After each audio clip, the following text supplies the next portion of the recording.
चलिए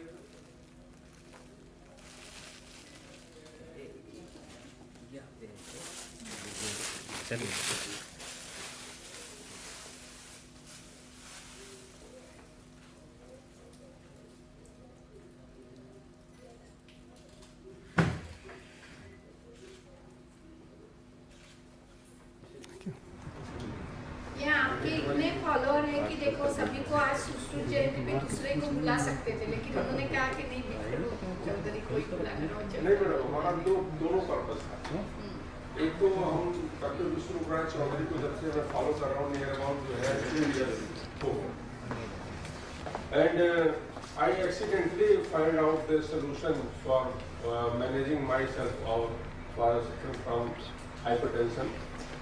My BP was 2 years ago, it reaches about the 160/100 almost. So I accidentally find out some solution met on YouTube. Dr. Vishwanath Chaudhary, many of the YouTube videos are there, and I studied and I reached the conclusion that if this diet is very simple, why should not try it? So I started to try it, and surprisingly within week I got my blood pressure within normal limit, say about 130/90 or below that, and sometimes I feel that it was dropped down about 107/70 sometimes, but I don't feel any discomfort. So I was very much surprised to know that if this simple DIP diet, whatever principle behind that I don't know, but this is the food, I think food articles and simple articles, say for example salad in the form of the fruits, and are taking in this way before eating cooked food. Just simply take this much amount of salad and fruit before that, and after I'm putting the milk product or animal product. If my blood pressure was getting normal, why should not practice it? And if this is not only for blood pressure, managing blood pressure, almost all sort of diseases can be managed with the help of this diet. And I started to practice not only myself, most of my friends, and we have the number of examples. Sometimes I wanted to share all my friends and dear colleagues, and consistently I am getting the result. Even cancer patient, I am not using spectacle. That's why I am asking you. I am not using spectacle nowadays. I am not carrying with this, and I am comfortable to see and feeling improvement in my eyesight. That's why this because of DIP diet, nothing else. So if this DIP diet has so much potential to manage such type of thing, reversing such type of disease, we can't think simply. It is difficult to manage such type of disease, cancer-like diseases. My own patient, KP Singh, is Jamnagar, suffering from the non-Hodgkin's lymphoma. And 1 year back, he advised to go for Tata Memorial Hospital, Bombay, and getting chemo and radiotherapy. And just following the DIP diet, and he is all right. And he shared me first, before mine. Then I have observed eyesight. He said that, Dr. Gupta, you will be surprised to know my spectacle is left. We are no need to use this spectacle. हमने कहा वाह, तो कमाल हो गया. And one more thing, madam, उनको जो है बहुत सालों से, 25-30 सालों से, डॉक्टर व्यास इज नो, काइल्पिया के पेशेंट थे, मिल्की यूरिन पास करते थे. And after using this DIP diet, he reported me that my urine is clear. Milky urine is not coming. हमने कहा अगर ये सिंपल डाइट अगर ऐसा चमत्कार कर सकता है, मेरे लिए तो चमत्कार, अगर मुझसे कोई पूछे है ना, तो why not it should practice? Why not it should incorporate? Why not it should be blended with Ayurveda? And why not should it generate the evidence, scientific evidence, so that people can be worldwide convinced. So in this way, that's why most of the colleagues, Dr. Vyas has also shared his experience. I'm not forcing anybody. I'm not asking anybody to follow this thing. I shared my views also, almost all my students, and they convinced fully, and they started to incorporate our study simple. One group study simple. Let us see the result, and there is a positive result. So in this way, slowly and slowly, we want to blend with Ayurveda principle with this simple principle, which is not very much convincing with the Ayurvedic people. That's why I'm asking. So that's why most of our colleagues is apprehensive. We have to make it modified. Yes. Yeah. So thank you, Dr. Vishwarup Rai Chaudhary. मेरा नाम doctor विश्वरूप राय चौधरी और आपने मेरी तारीफ सुन ली, तो जो थोड़ा सा ज़्यादा था। सीधे पॉइंट पे आते हैं। नॉर्मली जब भी कोई डाइट के बारे में सुनता है, सोचता है, तो उसके दिमाग में आता है डाइट मतलब प्रिवेंशन, कोई बीमारी हो ना जाए तो उसके लिए हमें एक अच्छा डाइट लेना है। कैंसर ना हो जाए, डायबिटीज़ ना हो जाए, हार्ट डिजीज़ ना हो जाए, या कोरोना ना हो जाए, कोविड-19 ना हो जाए, उसके लिए हमें एक अच्छा डाइट लेना। वो अच्छा डाइट का डेफिनेशन जगह जगह पे प्रांत प्रांत में अलग अलग है। एक ही घर में अलग अलग लोगों के बीच में भी उसकी डेफिनेशन अलग अलग हो सकती है, लेकिन एक चीज़ कॉमन है पूरे दुनिया में, इंक्लूडिंग मे बी इस इंस्टीट्यूट के बाहर। यहाँ तो हम डाइट को ही मेन मानते हैं, but for most of the people it is diet means prevention. लेकिन अगर एक बार बीमारी हो गई फिर डाइट का कोई रोल नहीं, फिर तो दवाई चाहिए, दवाई से ही ठीक होना है। जबकि आज मैं आपको ये बताना चाहता हूँ कि मैं अपने बारे में थोड़ा बता रहा हूँ, 1 मिनट आई टेक, कि पिछले 12 सालों में I have seen about 24,000 patients, and उनमें ज़्यादातर about 60% of them are the diabetes patient. और जब डायबिटीज़ पेशेंट की बात करते हैं, हम उनको पेशेंट मानते हैं जो इंसुलिन पे हैं, जो छोटे बच्चे हैं जिनको दिन में 4 बार इंसुलिन लेना पड़ता है, या जिसकी इंसुलिन क्वांटिटी अबाउट 60-70 यूनिट्स है एक दिन में, और कोमॉर्बिड कंडीशन और भी हैं, बहुत सारे कॉम्प्लिकेशन हो चुके हैं। तो इस तरह के पेशेंट को हम पेशेंट मानते हैं, हम उसको पेशेंट नहीं मानते जो छोटी मोटी कोई दवा ले रहा है। तो लेकिन इस कंडीशन में भी for most of the people, when I से most it means about 90% of the people, वो अपनी दवा कुछ दिनों के अंदर, कुछ महीने नहीं बोल रहा, कुछ दिनों के अंदर छुड़ा सकते हैं, और छुड़ा देते हैं for most of them through a diet modification. तो डाइट मॉडिफिकेशन से कैसे छुड़ाते हैं वो मैं आपको बताने जा रहा हूँ। उसके लिए सबसे पहली एक एग्जांपल अगर दें, आज से करीब 12 साल पहले दिल्ली में फरीदाबाद में मेरा इंस्टीट्यूट खुला, that is on diabetes centre, first diabetes centre. और मैंने देखा भारत में 8.8% डायबिटीज़ पेशेंट हैं, या ज़्यादातर डायबिटीज़ पेशेंट मोटे हैं, या डायबिटीज़ टाइप 1 बाकी देशों में ज़्यादा है।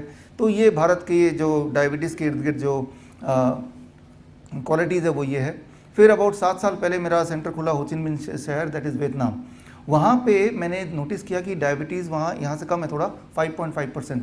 और दूसरी बात, वहाँ छोटे बच्चों में डायबिटीज़ ना के बराबर है। तीसरी इंपॉर्टेंट बात, वहाँ डायबिटीज़ उनमें जो पतले लोग हैं, वहाँ मतलब पतले हो गए तो डायबिटीज़ हो जाएगा, जैसे यहाँ पे मोटे हो गए तो डायबिटीज़ हो जाएगा। तो एक बात क्लियरली समझ आ रही थी कि डायबिटीज़ का कनेक्शन मोटापे से नहीं है। फिर मेरा अभी 3.5 साल पहले मेरा सेंटर खुला कोलमपुर में। वहाँ पे चाइनीज़ लोग भी रहते हैं और भारतीय लोग भी रहते हैं, दोनों देशों के लोगों का अच्छा खासा वहाँ पॉपुलेशन है, और दोनों मिलके बन गया मलेशिया। तो वहाँ पे मैंने देखा thin diabetes and fat diabetes, 2 तरह के मैंने स्पेसिमेन एक ही जगह पे देख लिए। मोटे लोग भी डायबिटीज़ हैं और पतले लोग भी हैं डायबिटीज़ पेशेंट। चाइनीज़ जो diabetes patient they are all thin, and जो इंडियन ओरिजिन के और वहाँ पे रहते हैं दे आर ऑल फैट। और वहाँ पे जो डायबिटीज़ की जो पॉपुलेशन है दैट इज़ इंडिया से डबल, अबाउट 16%। तो मैंने पूरे दुनिया भर में अलग अलग तरह के डायबिटीज़ पेशेंट का एक्सपीरियंस कर लिया है। तो एक बात जो कॉमन मैंने देखा है वो ये कि चाहे वो थिन डायबिटीज़ हो, फैट डायबिटीज़ हो, टाइप 1 हो, टाइप 2 हो, जितने प्रकार के डायबिटीज़ के नामकरण आप कर सकते हैं, लेकिन एक चीज़ मैंने कॉमन देखी वो ये कि जब वो दवाओं पे रहते हैं तो नो मैटर व्हाट, चाहे वो कितना भी डाइट कर रहे हो, कुछ भी कर रहे हो, धीरे धीरे जैसे आपको पता ही है दवा की क्वांटिटी बढ़ती जाती है, और एक स्टेज आता है, वो स्टेज 1 साल बाद आएगा, 10 साल बाद आएगा, दैट इज़ समथिंग जो वेरिएबल हो सकता है। लेकिन एक चीज़ जो वेरिएबल नहीं है कि एक स्टेज आएगा जब वो मेडिसिन से वो जाएगा ग्रेजुएट होके, वो इंसुलिन पे आ जाएगा। फिर इंसुलिन से वो मल्टीपल टाइम इंसुलिन पे आएगा और फिर वो कोमॉर्बिड कंडीशन धीरे धीरे जन्म देने लगेगी। ये एक जर्नी है डायबिटीज़ पेशेंट की, और जो लास्ट का 5 साल होता है या 10 साल होता है वो बहुत ही पेनफुल, बहुत ही पेनफुल। किसी के टांग काटनी पड़ी, किसी के आंखें अंधे हो गए, किडनी फेल हो गया, डायलिसिस के लास्ट के 5 साल जितने उसने कमाया था वो चला गया। तो ये चीज़ जो है ये कंसिस्टेंटली मैंने देखा है, क्योंकि हम अपने पेशेंट्स का आंकड़ा रखते हैं। आज मैं आपके सामने आंकड़ा रखूँगा आखिर में। तो ये मैंने कंसिस्टेंटली देखा सारे पेशेंट्स में, जितने भी पेशेंट्स चाहे किसी भी प्रांत की हो। और हमारा ऐप है डायबिटीज 72 ऐप, जिस ऐप के माध्यम से हम पूरे वर्ल्ड में जो 52 कंट्रीज में हमारे पेशेंट्स हैं उनको मॉनिटर करते हैं। तो अब ऐसा क्यों है, वाई इट इज़ सो, और हम क्या कर सकते हैं। यहाँ अगला 1 minute is the most important thing जो हमें इंसाइट देगा कि गड़बड़ क्या चल रहा है। तो ये मैंने आपको बताया अभी थोड़ी देर पहले, और जो अगला 1 मिनट में जो बताने जा रहा हूँ वो ये, जो आप स्क्रीन पे आप देखेंगे कि डायबिटीज़ की जितनी सारी दवाइयाँ दुनिया में आई थी उसमें ज़्यादातर मेडिसिन 1960 से पहले आ चुकी थी। मेटफॉर्मिन है, सल्फोनुरियाज हैं, ये जो मोस्ट पॉपुलर मेडिसिन हैं, they have been in the market before 1960। ये एक ऐसा दौर था 1960 से पहले जब रैंडमाइज कंट्रोल ट्रायल नहीं हुआ करता था। मतलब ये कि उस वक्त कोई भी दवा को मार्केट में लाना इज़ वेरी इजी। वो किसी भी डॉक्टर ने 4-5 डॉक्टर ने लिख दिया ये तो ब्लड शुगर घटाता है, it is easy to come. 1962 में रैंडमाइज कंट्रोल ट्रायल का एक दौर आया कि FDA ने बोल दिया अब तो कोई भी दवा आएगी तो randomise control trial is must. लेकिन तब तक वो दोनों दवाइयाँ या उस तरह की और ब्लड प्रेशर की दवाइयाँ, कोलेस्ट्रॉल की दवाइयाँ, ढेर सारी दवाइयाँ ऑलरेडी मार्केट में आ चुकी है जो आज भी है, और वो तब बिना रैंडमाइज कंट्रोल ट्रायल के, और वो अपना अच्छा मार्केट शेयर बना चुकी है कि उसको हटा भी नहीं सकते इतना, जैसे सिगरेट को हटा नहीं सकते अभी, इतना मार्केट शेयर है उसका, इतना रेवेन्यू है, इतना उसका टैक्स उससे मिलता है, तो गवर्नमेंट उसको हटा नहीं सकती। सिमिलरली वो दवाइयाँ भी नहीं हटा सकती, अभी तक तो नहीं हटाई है, अभी भी वो दवाइयाँ हैं। तो अब जब 1962 में जो नई नई दवाई आने लगी 62 के बाद, उनमें रैंडमाइज ट्रायल होने लगा, और जो पुरानी दवाई आ चुकी थी उनमें भी रैंडमाइज ट्रायल शुरू हो गया, रैंडमाइज कंट्रोल ट्रायल। और ट्रायल शुरू होने के बाद एक नतीजा आया 1975-72 में कि जितनी भी डायबिटीज़ दवाइयाँ हैं वो ब्लड शुगर घटाती तो हैं, but at the cost of making you more ill and at the cost of increasing the mortality. यानी कि ब्लड शुगर तो घटा रही है, नो डाउट अबाउट इट, लेकिन उससे उस इंसान के मरने के चांसेस बढ़ रहे हैं। कंसिस्टेंटली जितने सारे ट्रायल हुए, कंसिस्टेंटली जितने सारे ट्रायल हुए, वो ट्रायल की लिस्ट ये आपके सामने है। मैं सीधे पते की बात में आऊँगा सोल्यूशन में 5 मिनट बाद, कि एक और ट्रायल है, एडवांस ट्रायल है, यूकेपीडीएस ट्रायल है, VADT trial, veteran affair diabetes trial जिसे कहते हैं। तो जितने मेजर ट्रायल हुए सब ट्रायल ने यही बताया कि ब्लड शुगर तो घटेगा बट उसके मरने के चांस बढ़ जाएंगे। तो पेशेंट देख रहा है मेरा ब्लड शुगर नंबर पे उसका फोकस है, लेकिन वो धीरे धीरे मरने के और करीब आ रहा है। बोलने का मतलब ये है कि 2 तरह के लोग हैं, दोनों ही डायबिटीज़ पेशेंट हैं, दोनों का ब्लड शुगर 400 रहता है mg/dL, एक दवाई लेता है और एक दवाई नहीं लेता है। तो ये देखा गया स्पेशली एकॉर्ड ट्रायल में कि जो तो दवाई लेता है उसके मरने के चांसेस 22% ज़्यादा इन कंपैरिजन टू जो तो दवाई नहीं लेता है। तो बोलने का मतलब यहाँ क्लियरली, जिसकी वजह से ACP guideline, association college of physician guideline है, ऑफ प्रोफेशनल सॉरी गाइडलाइन है, जो कि ACP गाइडलाइन जो दुनिया की सबसे ज़्यादा बड़ी बॉडी है। और ये 6 मार्च में नई गाइडलाइन आई, या यूँ बोलो कि नई गाइडलाइन आना मजबूरी हो गया, क्योंकि ये सारे नतीजे को लेके एक गाइडलाइन बनाना था। उस गाइडलाइन, वो गाइडलाइन के जो पेपर्स हैं, मैं उसकी कुछ कॉपी लाया हूँ, मैं आखिर में आपको दे दूँगा एक एक कॉपी। वो गाइडलाइन क्या है, मैं एक लाइन बताना चाहता हूँ। उस गाइडलाइन का जो पहला गाइडेंस है वो ये है कि पेशेंट को 6 मार्च 2018 में ये गाइडलाइन आ गई कि पेशेंट को अब दवाई देने से पहले बताना पड़ेगा कि ये दवाई आपकी blood sugar घटाएगी but at the cost of killing you. अब वो पेशेंट दवा ले सकता है। जिस ठीक उसी तरह से सिगरेट में वार्निंग होता है कि भाई अब चाहे आप सिगरेट खरीदो, लेकिन जनता को तो वार्निंग दे दिया ना गवर्नमेंट ने, वैसे वार्निंग होना चाहिए। That is what is the ACP guideline number 1। Number 2, ये आपके काम की गाइडलाइन है कि कोई भी अगर इंसान का ब्लड शुगर पोस्ट प्रेंडल 250 mg/dL से नीचे रहता है बिना मेडिसिन के, तो वो सेफ रेंज में है, उसको किसी दवा की जरूरत नहीं, इनफैक्ट उसको कंट्रोल करने की जरूरत नहीं, that is well controlled. 250 mg/dL post प्रेंडल। तो ये 4 गाइडेंस निकाली, उसमें से एक गाइडेंस जो है वो चौथी गाइडेंस वो बड़ी इंपॉर्टेंट है HbA1c पे, कि लगभग 8 से नीचे अगर HbA1c है तो दैट इज नॉर्मल, 8, जबकि अभी आप देखेंगे तो 5.6 है, कोई बोलेगा 6 है, या कोई बोलेगा 6.5, 8 नहीं बोलेगा कोई, 8 तो बोलेंगे भाई ये तो मर जाएगा, जबकि 8 is normal. That is the ACP guideline. मैं इसकी कॉपी दे दूंगा, आप देख लीजिएगा, राइट। तो ये सारे गाइडलाइन 6 मार्च पे आगे 2018 इस तरह की गाइडलाइन मैंने 2015 में किताब निकाली थी लास्ट डेज ऑफ डायबिटीज़, उसकी भी एक कॉपी लाइब्रेरी में छोड़ के जाऊँगा। उसमें हम ये सारे कुछ अपने पेशेंट का फॉलो करते ही थे, लेकिन फिर ये ऑफिशियल भी हो गया। लेकिन भारत में जब ये गाइडलाइन आई 6 मार्च 7 मार्च में इंडियन मेडिकल एसोसिएशन ने एजिटेशन शुरू कर दिया कि ये गाइडलाइन हम नहीं मानेंगे, ना ही हम जनता तक पहुंचाएंगे। तो इसीलिए ये गाइडलाइन भारत में प्रेवलेंट नहीं है, कई सारे देशों में नहीं है इनफैक्ट, लेकिन ये गाइडलाइन अपनी जगह पे है। प्रेवलेंट नहीं है इसका मतलब ये नहीं कि ये गाइडलाइन नहीं है, इट इज़ देयर, बट ये कमर्शियली लोगों के लिए बेनिफिशियल नहीं है, क्योंकि ये गाइडलाइन को लाने का मतलब ये है कि दवाई को कम करना, और दवाई को कम करना मतलब बिजनेस कम करना। खैर, तो that is what happened in 2018। 2018 का अगर आप अखबार देखेंगे, टाइम्स ऑफ इंडिया, जितने सारे अखबार हैं उन अखबार में ये सारी चीज़ें आपको मिल जाएंगी। यहाँ पे कंक्लूसिवली अगला 1 मिनट और टूवर्ड्स ऑल दिस थिंग्स, कि मैंने ये देखा है जो वैसे भी क्लिनिकली प्रूवन है कि ज़्यादातर मौतें डायबिटीज़ के कॉन्टेक्स्ट में हाई ब्लड शुगर से नहीं होती हैं, ज़्यादातर मौतें होती हैं लो ब्लड शुगर से, हाइपोग्लाइसीमिक स्टेज से। और हाइपोग्लाइसीमिया एक ऐसी चीज़ है जो नॉर्मली किसी को नहीं आ सकता, मतलब कुदरती नहीं हो सकता, वो मेडिसिन इंड्यूस्ड ही होता है। मैंने ये देखा कि चाहे आप भूखे रहें 10 दिन, आपको कभी हाइपोग्लाइसीमिक स्टेज में नहीं आ सकते। हाइपोग्लाइसीमिक स्टेज में आने के लिए आपको ओरल ड्रग या इंसुलिन लेना पड़ेगा, that is how you can become hypoglycaemic. तो most of the death because of the diabetes is not because of high blood sugar, it is because of low blood sugar. तो ये बात जो है, पहली चीज़ जो मैं अपने पेशेंट्स को अक्सर बताता हूँ कि आप लोगों का होड़ है, दौड़ है कि जितनी कम ब्लड शुगर उतना अच्छा हेल्थ। ऐसा हम लोगों के दिमाग घुसा दिया है कि अगर किसी का ब्लड शुगर 99 आएगा तो बड़ा खुश होगा कि मेरा हेल्थ अच्छा है, जबकि hypoglycaemia means more death. Medicine induce hypoglycaemia is means more death. So low blood sugar and low blood pressure mostly, majorly, हमेशा तो नहीं लेकिन मेजरली ये मेडिसिन इंड्यूस्ड मैंने देखा है, और यही ज़्यादा इम्पॉर्टेंट कारण है डेथ का, या ज़्यादा इम्पॉर्टेंट कारण है हार्ट अटैक का, कार्डिक इवेंट का, कार्डिक अरेस्ट का। लैंसेट का ये रिपोर्ट आप देखिए कि ज़्यादातर हमें लगता है कि हार्ट अटैक जब भी होगा, कोई बोलेगा आपका ब्लड प्रेशर बीपी हाई हो रहा है तो आपको हार्ट अटैक के चांसेस हैं। कभी भी ये सुना नहीं होगा आपका बीपी लो है तो हार्ट अटैक के चांसेस हैं। लेकिन अगर हम देखें, क्लिनिकली देखें, या हम सर्वे को देखें, स्टडीज़ को देखें, स्टडी ये देखता है, पता करती है कि ज़्यादातर जो हार्ट अटैक के पेशेंट हैं उनका BP had been lower rather than BP had been higher. Higher को भी होता है, लोअर को भी होता है, लेकिन most of them are lower, right. तो जो लो बीपी है that is always medicine induced, it is always medicine induced.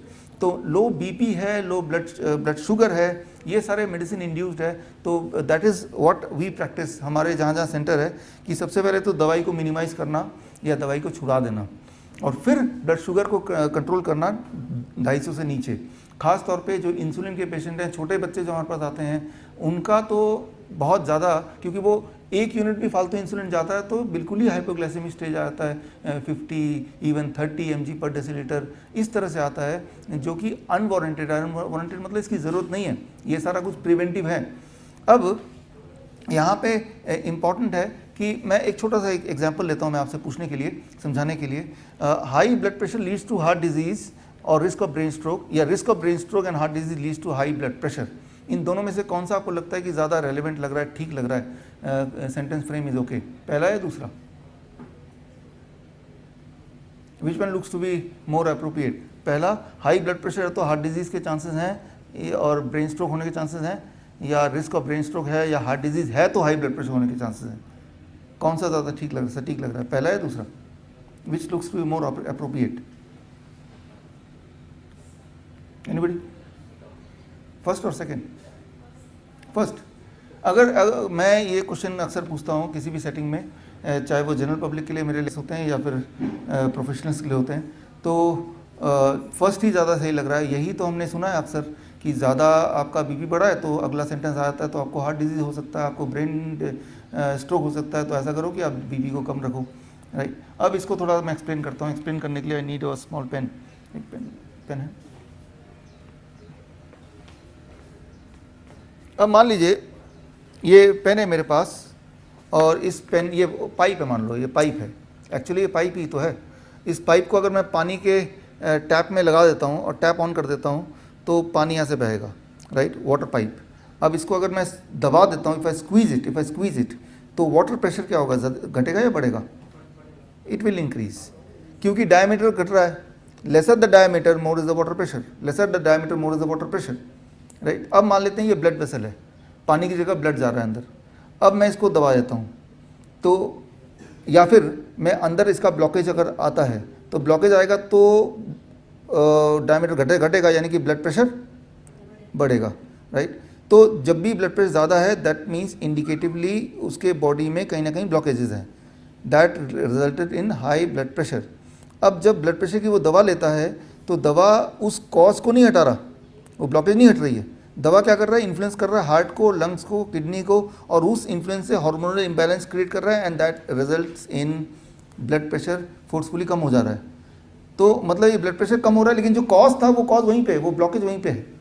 तो ब्लड प्रेशर की दवा ब्लड प्रेशर रिड्यूस कर रहा है without reducing the literal cause, जो कॉज है, तो कॉज वहीं पे ही है, कॉज वहीं पे ही है।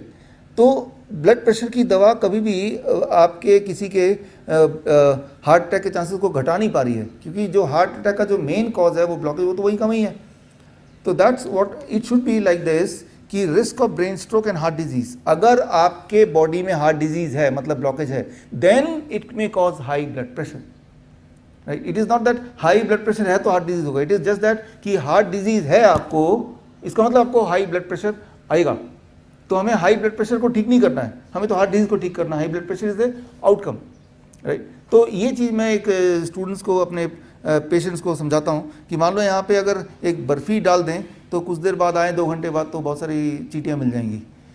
तो अब चींटियों को हटाने का तरीका क्या है कि अगर बर्फ़ी हटा दो द कॉज इज़, तो चींटी अपने आप गायब हो जाएगी, अदरवाइज कितना भी मारते रहो चींटियों को, more and more will come. The same thing happens with the body कि हमें टारगेट कर रहे हैं सिम्टोमेटिकली ज़्यादातर वर्ल्ड में, और सिम्टोमेटिकली जब भी टारगेट करेंगे that will lead to, reading कम हो गई, वो बंदा खुश हो गया लेकिन उसके चांसेस ऑफ डाइंग कम नहीं हुआ, उल्टा बढ़ गया। बढ़ इसलिए गया क्योंकि एक तो उसको लो ब्लड प्रेशर होने का चांसेस है since he is taking some chemical, और मैंने ये देखा है कि जैसे ब्लड प्रेशर के पेशेंट्स हैं और जैसे ही उनको सिट्रस फ्रूट जूस हम देते हैं, आगे मैं बताऊंगा सिट्रस फ्रूट जूस का क्या कनेक्शन है, देते ही उस दिन उसका ब्लड प्रेशर लो होना बिल्कुल फिजिबल है, लो होना is just appropriate. Why? Because जैसे सिट्रस फ्रूट देते हैं तो जैसे आपको पता है कि जो एलोपैथिक ड्रग्स हैं वो उसकी जो बॉडी में फर्स्ट पास है वो बढ़ जाता है। नॉर्मली मान लो कोई ब्लड प्रेशर की दवा है, जितना वो खाएगा उसका 150 ब्लड में घुलेगा, बाकी तो बॉडी से कोलोन से चला जाएगा। बट जिस दिन सिट्रस फ्रूट जूस पेट में होगा, अब वो दवा खाएगा तो उस दिन availability of the drug to the body is much more, यानी कि उस दिन उसका ब्लड प्रेशर बढ़ेगा घटेगा, और घट जाएगा ना, राइट। तो ठीक उसी तरह से जिस दिन वो फास्टिंग पे रहेगा उस दिन भी उसकी ब्लड प्रेशर, उसकी availability of that medicine to the body it increases, यानी कि उस दिन भी उसका ब्लड प्रेशर घटेगा। तो मैं ये बोलना चाह रहा हूँ कि 3 सर्कमस्टेंस रखते हैं, 1 2 3। एक में वो रेगुलर खाना खा रहा है, रोटी सब्जी दाल चावल, तब दवाई ले रहा है। दूसरे में वो दिन में 3-4 बार सिट्रस फ्रूट जूस पी रहा है और अब खाना खा रहा है, दवाई ले रहा है। तीसरे में वो फास्टिंग कर रहा है तो दवाई ले रहा है। वो तो दवाई की जो मात्रा है वो बदल नहीं रहा, वो तो सेम ही रख रहा है ना हमेशा। लेकिन उस स्पेशल केसेस में उसका ब्लड प्रेशर घट गया, low blood pressure, and that में cause A cardiac arrest, which causes cardiac arrest normally. तो मैं ये बोलना चाह रहा हूँ कि मेडिसिन को उतना ही रखना, क्योंकि और इसका मतलब खा तो सेम ही रहा है लेकिन बॉडी में अवेलेबिलिटी बदलती जा रही है, तो अवेलेबिलिटी के हिसाब से बॉडी में इम्पैक्ट उस दवाई का भी चेंज होगा और कई बार तो वो डिजास्टर्स होता है। तो ये सारी दवाइयों के जो साइड इफ़ेक्ट्स हैं इनको खुलासा करने के लिए ब्रिटिश मेडिकल जर्नल ने alltrials.net ये आज से 3 साल पहले शुरू किया था, और इन्होंने ये कमिटमेंट किया था, ग्रुप ऑफ साइंटिस्ट ने। ब्रिटिश मेडिकल जर्नल दुनिया का नंबर 1 मेडिकल जर्नल ग्रुप है, तो कि हम हर हफ्ते एक दवाई को एक्सपोज करेंगे। तो यहाँ आप जाएंगे तो बहुत सारा मटेरियल मिल जाएगा। तो यहाँ पे करना क्या होगा, ऐसे पेशेंट जब आते हैं मेरे पास, जो पेशेंट आते हैं वो आते हैं ब्लड प्रेशर की दवा भी ले रहे हैं, ब्लड शुगर की दवा भी ले रहे हैं, वो थायराइड की गोलियाँ भी ले रहे हैं। ऐसा नहीं आता कोई कि सिर्फ एक दवा ले रहे हैं। तो अगर मैं डाइट दूंगा तो मुझे उसकी दवाइयों का छेड़छाड़ उसको कम करना ही पड़ेगा, नहीं तो वो सुसाइडल हो जाएगा। कि डाइट, वो कई बार पेशेंट बोलते हैं डाइट तो आपकी ले लूँगा, दवा उस डॉक्टर की ले लूँगा, तो दैट इज़ सुसाइडल, क्योंकि जैसी डाइट देंगे तो ब्लड शुगर, ब्लड प्रेशर, सारी पैरामीटर नीचे आएंगे। तो वो हाइपरग्लाइसीमिया हाइपोग्लाइसीमिया हो जाएगा, हाइपोथायराइड हाइपरथायराइड हो जाएगा, तो दैट बिकम्स अनदर डेंजर। तो यहाँ पे एक इम्पॉर्टेंट बात जो कंक्लूसिव बात वो है कि ब्लड प्रेशर जो है, मान लो मैं एक एग्जांपल ले रहा हूँ, नॉर्वे दुनिया का एक ऐसा देश है जहाँ पे सबसे ज़्यादा लंबी आयु रहती है लोगों की, 80 साल के आसपास, और वहाँ पे जो एवरेज ब्लड प्रेशर लोगों की वो है 150/90, 150/90। अब अगर यहाँ से कोई डॉक्टर अगर वहाँ चले जाए और ब्लड प्रेशर नापेगा तो क्या बोलेंगे, अरे बाप रे सबका तो हाई ब्लड प्रेशर हो गया, सभी को दवा देके इनकी ब्लड प्रेशर को नीचे करो, नहीं तो ये तो मर जाएंगे, जबकि वो उनका नॉर्मल है। तो मैं ये देखता हूँ कि हर एक का नॉर्मल कुछ भी हो सकता है, किसी का 100/60 भी नॉर्मल हो सकता है, किसी का 140/90 भी नॉर्मल हो सकता है, जिसमें वो नॉर्मल फील कर रहा है दैट इज नॉर्मल। जो मेरे साइज़ का जूता है वो मेरे लिए नॉर्मल है, वो आपको फिट आ भी सकता है, नहीं भी आ सकता है, that is what is thing. अब अगर हिस्टोरिकली आप देखेंगे 1993 से पहले जॉइंट नेशनल कमेटी रिपोर्ट 4, तब 160/100 से ऊपर किसी का ब्लड प्रेशर हुआ करता था, then they used to give medicine, but 1993 onwards वो 140/90 हो गया, आजकल तो 120/80 है, हो सकता है इस साल के अंत तक 115/75 हो जाए। तो मतलब वही इंसान बीमार नहीं है जो हॉस्पिटल जाके ब्लड प्रेशर चेक नहीं करा रहा। तो यहाँ पे द फर्स्ट थिंग जो मैं अपने पेशेंट को बोलता हूँ कि पैरामीटर क्या है वो इम्पॉर्टेंट नहीं है, इम्पॉर्टेंट ये कि how you are feeling. Parameter हो सकता है कि आपके मनपसंद पैरामीटर 120/80 है, वो लाने के लिए दवा ले लेंगे, ये आ भी जाएगा, बट हमारा मेन गोल कोई आंकड़े पे नहीं है, हमारा मेन गोल ये है कि हम लंबी आयु जिए, and that too every moment I should feel healthy. क्या हम वो अचीव कर पा रहे हैं? दो चीज़ें हैं जो मेरे पेशेंट्स आते हैं, blood pressure and blood sugar, तो ये दोनों जब होते हैं किसी के पास तो बाद में निकलता है कि तीसरी दवाई भी वो लेते हैं, जो वो दवाई नहीं मानते अक्सर। Can you guess what is that medicine? आप में से कोई भी? यस, कोलेस्ट्रॉल की दवाई। उनको दवा नहीं मानते, अब बोलते हैं कि ये तो टॉफ़ी है, खा लेते हैं वो। यस, एटोर्वास्टेटिन। तो उसको दवा नहीं मानते आजकल, इतना ज़्यादा वो लेने लगे हैं कि घुल मिल गए हैं दवाइयों से कि लगता है कि ये दवाई नहीं है। तो many time patient they don't mention also कि मैं कोलेस्ट्रॉल दवा लेता हूँ, क्या लेना देना, ये तो मेरी लाइफ का ही पार्ट है, जैसे हम सांसें लेते हैं ऑक्सीजन आता ही है, तो वैसे ही कोलेस्ट्रॉल की दवा को लोग मानते हैं। जबकि मैंने देखा, लेकिन ये सारी बातें करना इसलिए इंपॉर्टेंट है क्योंकि अगर ये दवाइयाँ होंगी तो जो DIP डाइट जिसकी बात मैं बताने वाला हूँ, वो उसकी जो इफेक्टिवनेस है वो काफ़ी रिड्यूस हो जाती है, बिकॉज वो डाइट जब है तो वो दवाइयाँ भी हैं, and both of them they interact and give a different result, and that result is not what result we were expecting. तो यहाँ पे the cholesterol medicine, I just ask my patient कि उनसे कि कोलेस्ट्रॉल मेडिसिन का scientific नाम क्या है, वो आप देखो तो साइंटिफिक नाम तो यही है, HMG coenzyme inhibitor. HMG coenzyme inhibitor, उसका साइंटिफिक नाम कोलेस्ट्रॉल को इनहिबिटर नहीं है। कोलेस्ट्रॉल इनहिबिटर मतलब इनहिबिट करना, कोलेस्ट्रॉल को रोकना, कोलेस्ट्रॉल बनने से रोकना, तो उसका नाम साइंटिफिक नाम होना चाहिए कोलेस्ट्रॉल इनहिबिटर, बट वो नाम नहीं है उसका। उसका नाम ये क्यों है? ये इसलिए क्योंकि वो जो दवाई लेते हैं एटोर्वास्टेटिन आप बोल रहे थे, वो कोलेस्ट्रॉल को नहीं रोकता बॉडी में, वो बॉडी में HMG कोएंजाइम को रोकता है। ये जो केमिकल है, इससे केमिकल पाथवे बनता है, उनमें से एक कोलेस्ट्रॉल है। बाकी सारे केमिकल भी बॉडी के लिए बड़ा इंपॉर्टेंट है, for example CoQ10 important for heart as you already know. तो अब कोलेस्ट्रॉल की दवा क्या करती है, यहाँ ब्लॉक कर देती है, ये पूरे पाथवेज को ब्लॉक कर देती है, और कई बार अनफॉर्चुनेटली ऐसे बच्चे पैदा होते हैं जिनमें ये पाथवे बनता ही नहीं है बॉडी में, ये बहुत थोड़ा बनता है। सो ऐसे बच्चों को एक सिंड्रोम बोलते हैं, हचिंसन गिलफोर्ड सिंड्रोम। आपने एक मूवी देखी होगी पा मूवी में जो बच्चा है वो पिता से भी ज़्यादा उम्र का, 8 साल का बच्चा 80 साल का लगने लगता है। तो ये सिंड्रोम होता है जिनकी बॉडी में ये जो पूरा पाथवेज देख रहे हैं, ये पाथवेज नेचुरली नहीं बनता है, जो कि हमें बनता है, लेकिन हम क्या कर रहे हैं, जानबूझ के ये दवाई लेके उस पाथवे को रोकने की कोशिश कर रहे हैं। तो यानी कि हमारी भी आयु बढ़ जाएगी, मतलब we will grow old faster.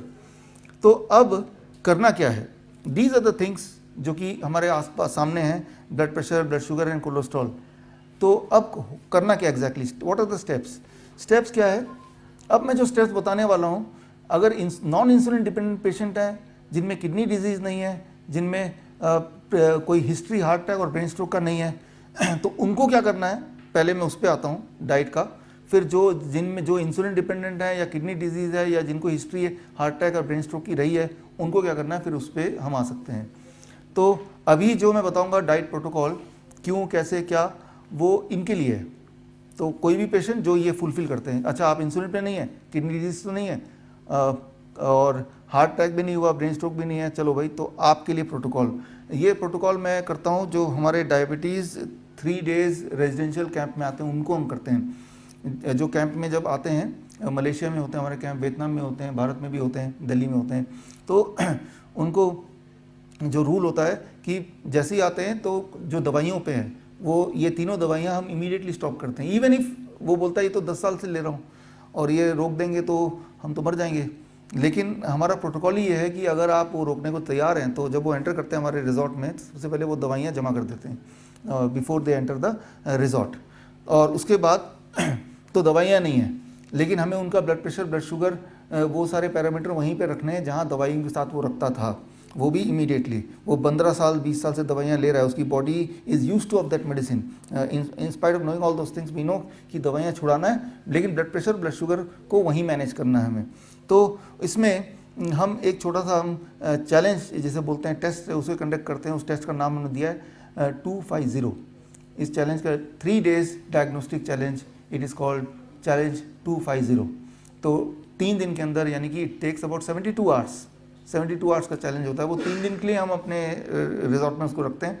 और वर्चुअल कैंप भी होता है जहाँ 3 दिन हम अपने ऐप के माध्यम से उनको मॉनिटर करते हैं, और तब भी इसी नंबर को हम फॉलो करते हैं। स्टेप 1 कि वो दवाइयों को हमने बोला 3 दिन के लिए आप छोड़ दो, और स्टेप 2 चैलेंज 250। 250 चैलेंज क्या है? वेरी सिंपल, कि मान लो छोड़ दिया उसने दवाई, और छोड़ने के बाद उसका सिस्टोलिक एंड डायस्टोलिक ये दोनों अगर 250 से नीचे आता है, सिस्टोलिक प्लस डायस्टोलिक अगर दोनों 250 से नीचे आता है अकॉर्डिंग टू कॉकरेन डेटाबेस, बिना दवाइयों के रिस्पॉन्स के, तो दवाई की कोई आवश्यकता नहीं, it is normal, he is in a safe range basically, right. तो पहला कि बिना दवाई के, जैसे हम करते हैं अपने उसमें, कि बिना दवाई के उसका ब्लड प्रेशर कितना रहता है। अगर बिना दवाई के उसका ब्लड प्रेशर 250 से नीचे रहता है या उसके बराबर रहता है, systolic plus diastolic, this means उसका ब्लड प्रेशर सेफ रेंज में है, ही need not to worry about taking the medicine. यानी कि उसको ना तो मेडिसिन की ज़रूरत है, ना मेरे डाइट की ज़रूरत है, बिना डाइट और मेडिसिन के ही उसका बॉडी 250 से नीचे मेंटेन कर रहा है, he is in a safe range. अब आता है कोलेस्ट्रॉल की। टोटल कोलेस्ट्रॉल जो है, बहुत सारे कोलेस्ट्रॉल होते हैं, LDL है, HDL है, ट्राइग्लिसराइड है, तो but emphasis is always on total cholesterol कितना है।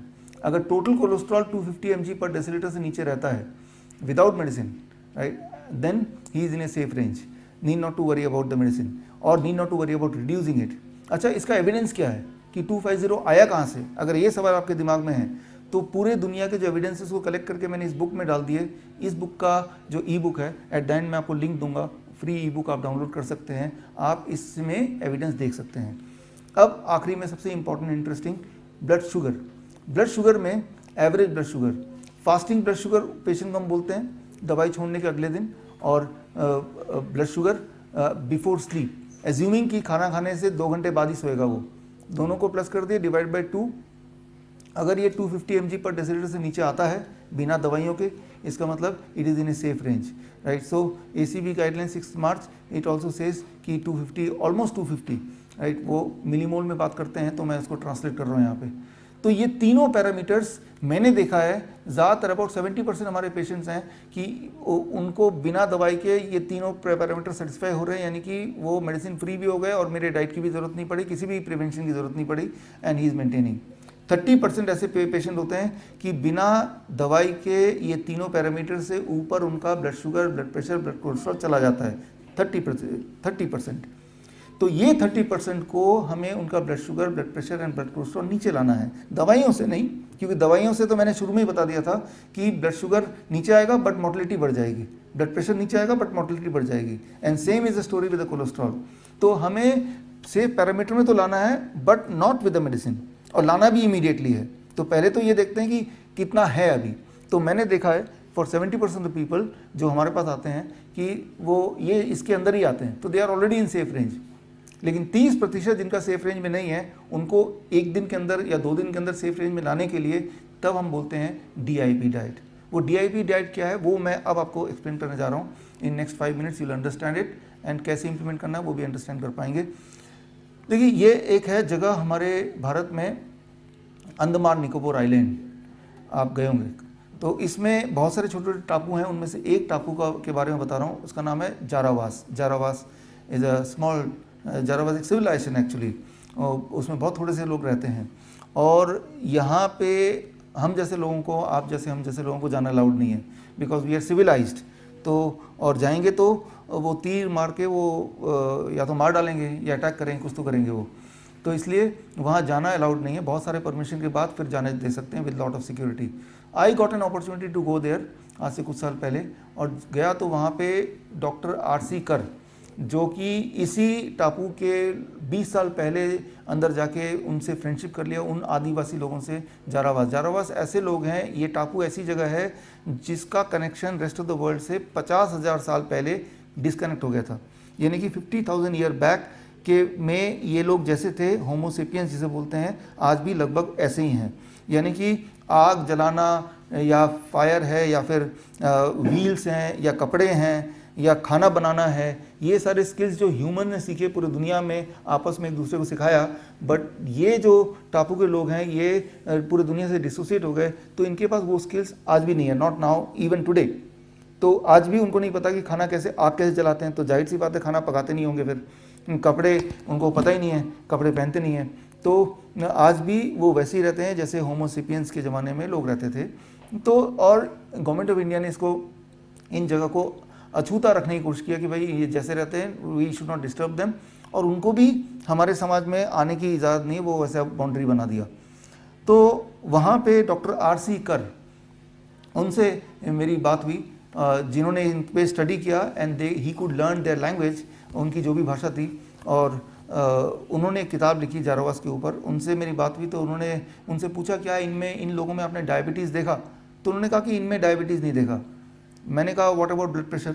तो कहा इनफैक्ट इनकी ब्लड प्रेशर तो 100/60 के आसपास रहता है। तो मैंने कहा कैंसर, हार्ट डिजीज़? तो कहा कि वो तभी जब कोई जंगली जानवर अटैक करता है या पेड़ से गिरते हैं तो मरते हैं, नॉर्मली कोई बीमारी से नहीं मरते।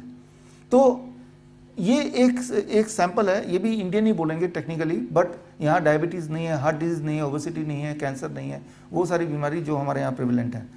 तो ये एक कैटेगरी के लोग हैं। अब दूसरे एक और कैटेगरी के लोग, कुवैती पॉपुलेशन, दुनिया का सबसे सिक पीपल, जहाँ 21% पॉपुलेशन आर डायबिटिक पेशेंट। देखिए मलेशिया में मैंने बताया था 15-16% डायबिटीज़ पेशेंट्स हैं, इंडिया का 8, 8.5, 9%, उसके भी कई गुना ज़्यादा कुवैत में।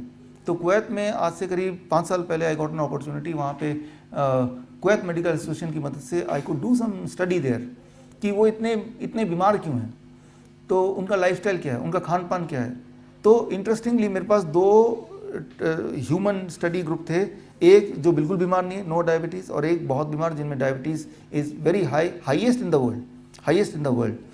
तो दोनों को मैंने कंपेयर किया, तो दोनों का जो खाने का पैटर्न है, उस खाने को पैटर्न को ऑब्जर्व किया, तो उसमें जो डिफरेंस है, वो डिफरेंस को मैंने अंडरस्टैंड करने की कोशिश किया। एंड दैट डिफरेंस, ये जारावास पॉपुलेशन जैसे दिखते हैं वो आप देखिए, और कुवैती पॉपुलेशन जिस तरह का खाना खाते हैं, I call them VIP diet. VIP तो आपको पता ही है, वेरी इंपॉर्टेंट पर्सन। भारत में वेरी इंपॉर्टेंट पर्सन का मतलब क्या है? ऐसा इंसान जो सारे नियम तोड़ पाए, तो ही इज़ वेरी इंपॉर्टेंट। मान लो ट्रैफिक में ट्रैफिक सिग्नल को ब्रेक कर पाए, कोई पुलिस रोके ना, अरे भाई ये तो VIP है। VIP का मतलब ही जिसके ऊपर कोई कानून लागू नहीं होता है। कुछ डाइट ऐसा है, मैंने देखा है, there are certain kind of food जो आप जब खाते हैं वो VIP की तरह काम करता है। वो सीधे पेट में जाता है और बिना बॉडी के नियम को पालन किए सीधे ब्लड में जाके घुल जाता है, disturbing the blood sugar, disturbing the blood pressure, disturbing the bodies homeostasis. That is called VIP diet. इसका उल्टा जारावास पॉपुलेशन का जो डाइट था, उसको मैंने नाम दिया DIP, discipline and intelligent people. इस पे तो सर ने, डॉक्टर एस के गुप्ता ने जी ने क्लिनिकल ट्रायल किया आप ही के संस्थान में, और उसके नतीजे बड़े अच्छे आए, और स्पॉन्डिलाइसिस पे। और साइड इफ़ेक्ट मैंने थोड़ा पता किया सर कि जो लोग DIP डाइट पे थे, बिसाइड कि उनको स्पॉन्डिलाइसिस में फ़ायदा हुआ, साइड इफ़ेक्ट ये था कि उनके थायराइड ठीक हो गए, उनके डायबिटीज़ ठीक हो गए, उनका हार्ट डिजीज़ ठीक हो गया। ये सारी चीज़ें भी डॉक्टर मोनिका ने मुझे अपडेट दिया, और एक जर्नल में जो अभी केस स्टडी छपा उसमें मैंने पढ़ा। तो द काइंड ऑफ डाइट जो DIP डाइट है, वो यहीं से आया है, जारावास। जारावास जिस तरह की डाइट लेते हैं वो डिसिप्लिन एंड इंटेलिजेंट पीपल, मतलब हम और आप ट्रैफिक में कैसे बिहेव करेंगे? रेड लाइट है तो वहीं रुक जाएंगे, ग्रीन लाइट है भी तो धीरे धीरे एक सेफली बाकियों के हम सेफ्टी को ध्यान रखते हुए तब हम सेफली निकलेंगे। कुछ डाइट ऐसा है, कुछ खाना ऐसा है जब आप उसको खाएंगे वो पेट में जाएगा और अगर आपका ब्लड शुगर ऑलरेडी ज़्यादा है तो वो शुगर ब्लड में घुलेगा ही नहीं। ब्लड प्रेशर ज़्यादा है तो अकॉर्डिंगली वो लीवर में छुप जाएगा, कोलोन से निकल जाएगा या धीरे धीरे ब्लड में ऐड होगा। तो वो डाइट ऐसा है जिसे हम बोल सकते हैं DIP डाइट। मैं एक बात बता दूं, दुनिया का कितना भी बीमार इंसान हो, अगर वो DIP डाइट में रहेगा with in few days he can become healthy. On the other hand, दुनिया का कितना भी हेल्दी इंसान हो, वो VIP डाइट में रहेगा, कुछ दिनों में, 1 महीने 2 महीने में ही विल बिकम सिक। तो दैट इज़ कंसिस्टेंटली मैंने देखा, और ख़ास तौर पे ये दोनों तरह के पॉपुलेशन जिनको स्टडी करने का मौका मिला और कॉन्ट्रास्ट देखा इनका डाइट और इनका डाइट। तो कंक्लूजन ये है कि बस एक ही चीज़ दिमाग में है, मैं ये देखता हूँ कि जैसे ही कोई पेशेंट आता है, जिसे हम बोलते हैं पेशेंट, यानी कि वो बीमार है, इंपॉर्टेंट ये नहीं कि बीमारी कौन सी है, वो बोलेगा थायराइड है मुझे, डायबिटीज़ है मुझे, या बोलेगा हार्ट डिजीज़ है, या बोलेगा मैं डायलिसिस जाता हूँ, बोलेगा कैंसर है, जो भी बीमारी है, I put the patient on DIP diet. और DIP डाइट पे रखते ही कुछ दिनों में, कुछ घंटों से लेके दिनों, दिनों से लेके महीनों में, डिपेंडिंग ऑन कि कितनी सीवियर इलनेस है, धीरे धीरे वो चला जाता है। अब यहाँ पे एक ही सवाल आता है दिमाग में, क्या सवाल आएगा यहाँ पे, कैसे पता चलेगा DIP डाइट क्या है? That is the most important thing, how to identify what is DIP diet. उसके लिए अगला स्लाइड जो है that is the most important slide, उसी के अंदर सारा कुछ है, बस the next slide is the most important, how to know what is DIP diet. Very simple, DIP diet is something, fruits and vegetable, nuts, sprouts and leaves, right? These are all DIP diet, right? तो यही चीज़ जो plant based food जिसे बोलते हैं in a raw form, these are called DIP diet। अच्छा, VIP diet क्या है? VIP diet is इसके अलावा सारा कुछ, जो भी चीज़ें, मैं इसको सिंपली मैं ऐसे बोलता हूँ, जो भी चीज़ें जानवर से निकलती हो, वो जानवर से अब क्या निकल सकता है? अंडा निकल सकता है, मछली निकल सकता है, मीट निकल सकता है, या डेयरी प्रोडक्ट निकल सकता है। जो भी चीज़ जानवर से निकलती हो वो VIP डाइट है। मैं ये नहीं बोल रहा हूँ कि वो कोई पॉइजन है, कि डेयरी प्रोडक्ट हमें लेना है कि नहीं लेना है, बट वो क्यूरेटिव पर्पस के लिए नहीं है, that's what I am saying. जो भी चीज़ फैक्ट्री से निकलती हो, सिंपल डेफिनेशन, आपके खाने में जो प्लेट आया है उसमें जो खाना है वो कहाँ से आया? सीधा फार्म से आया या फैक्ट्री से आया? अगर तो फैक्ट्री से निकला हुआ है तो वो VIP कैटेगरी में आएगा। इंडस्ट्री जैसे बिस्किट है, ब्रेड है, नमकीन है, न्यूट्रिशनल सप्लीमेंट्स हैं, दवाइयाँ हैं, दवाइयाँ पेड़ पे नहीं लटकी हुई हैं तो वो VIP में आएगा। ये लीफ, पत्ते हैं, ग्रीन लीफ पेड़ पे लटकी हुई हैं तो ये DIP में आएगा। तो बस मैं अपने पेशेंट को बोलता हूँ, सभी को बोलता हूँ कि आपको सिर्फ खाना आएगा, आपको देखना है, पूछना अपने आप से, क्या ये DIP डाइट है? क्या ये पेड़ पौधे से डायरेक्टली पेट पे आया है? हाँ तो खा लो, सिंपल। जैसे कोई डायबिटीज़ पेशेंट है तो बोलता है मैंगो, अभी तो आम का सीज़न है, तो मैंगो इनमें से DIP में है कि VIP में है? DIP में। तो हमारे जो पेशेंट हैं, इंसुलिन डिपेंडेंट पेशेंट हैं, आप चाहे तो ट्रायल कर सकते हैं या मुझे बुला सकते हैं। और जो लोग 15 साल से आम नहीं खा रहे हैं, क्यों? क्योंकि उनको डॉक्टर ने मना किया, आफ्टर ऑल उनको डायबिटीज़ है, इंसुलिन ले रहे हैं, ऊपर से इतनी बुरी हालत हो गई, तब तो नहीं थी 15 साल पहले।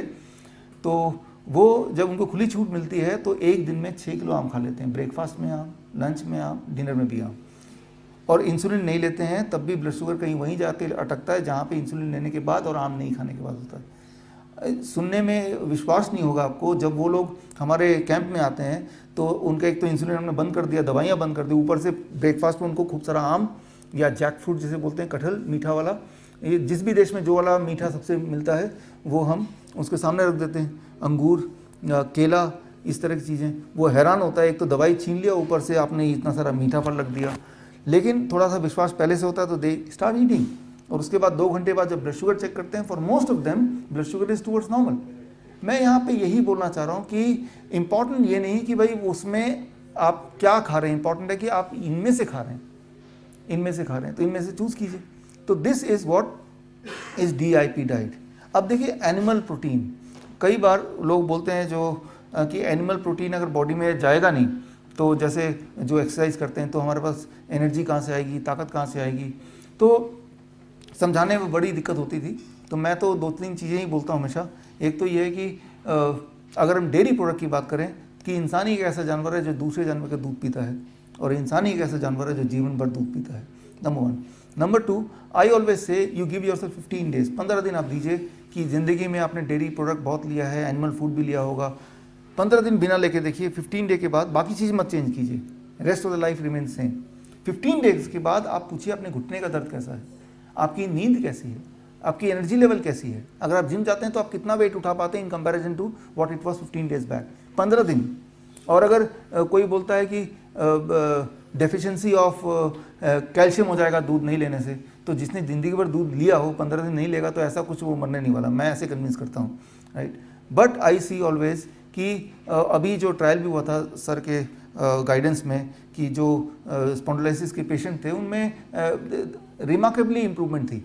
जो ट्रायल 2018 में सर आपने वो रजिस्टर करा था, जैसे मैंने देखा, और वो ट्रायल का नतीजा कुछ समय पहले ही आया, तो ये एक बड़ी उपलब्धि मेरे लिए है खासतौर पे, क्योंकि अब मैं ये एग्जाम्पल बाकी दुनिया में दे दूंगा तो ये आसान होगा। तो आपको जान के हैरानी होगी, अमेरिकन हार्ट एसोसिएशन जो कि दुनिया में हार्ट के जुड़े हुए बीमारी को कंट्रोल करती है, प्रोटोकॉल को कंट्रोल करती है, उन्होंने पिछले साल 2019 में डेयरी प्रोडक्ट्स को अपने फूड की लिस्ट से हटा दिया, फूड की लिस्ट से हटा दिया, एनिमल प्रोटीन को फूड की लिस्ट से हटा दिया। It is not a food, it is not a food, मजबूरी में हटाना पड़ा, क्योंकि इतने सारे एविडेंसेस आने लगे कि जैसे ही दूध हटाएंगे कैसे चीज़ें ठीक होने लगती हैं, जैसे एनिमल फूड हटाएंगे कैसे चीज़ें ठीक होने लगती हैं, दे वर फोर्स टू रिमूव इट। जबकि जो डेयरी की जो लॉबी है दुनिया में बड़ी स्ट्रांग है इन स्पाइट ऑफ दैट। तो मैं ये अपना एक्सपीरियंस मैं दे रहा हूँ कि हमारे पेशेंट के साथ तो ऐसे ही होता है कि the moment they start the DIP diet, immediately पहले 3 दिन के अंदर ही, फर्स्ट 3 डेज 72 आवर्स के अंदर ही उनका ब्लड शुगर, उनका ब्लड प्रेशर पहले 3 से 7 दिन में, और ब्लड शुगर पहले 3 दिन के अंदर ही इट टेपर्स डाउन।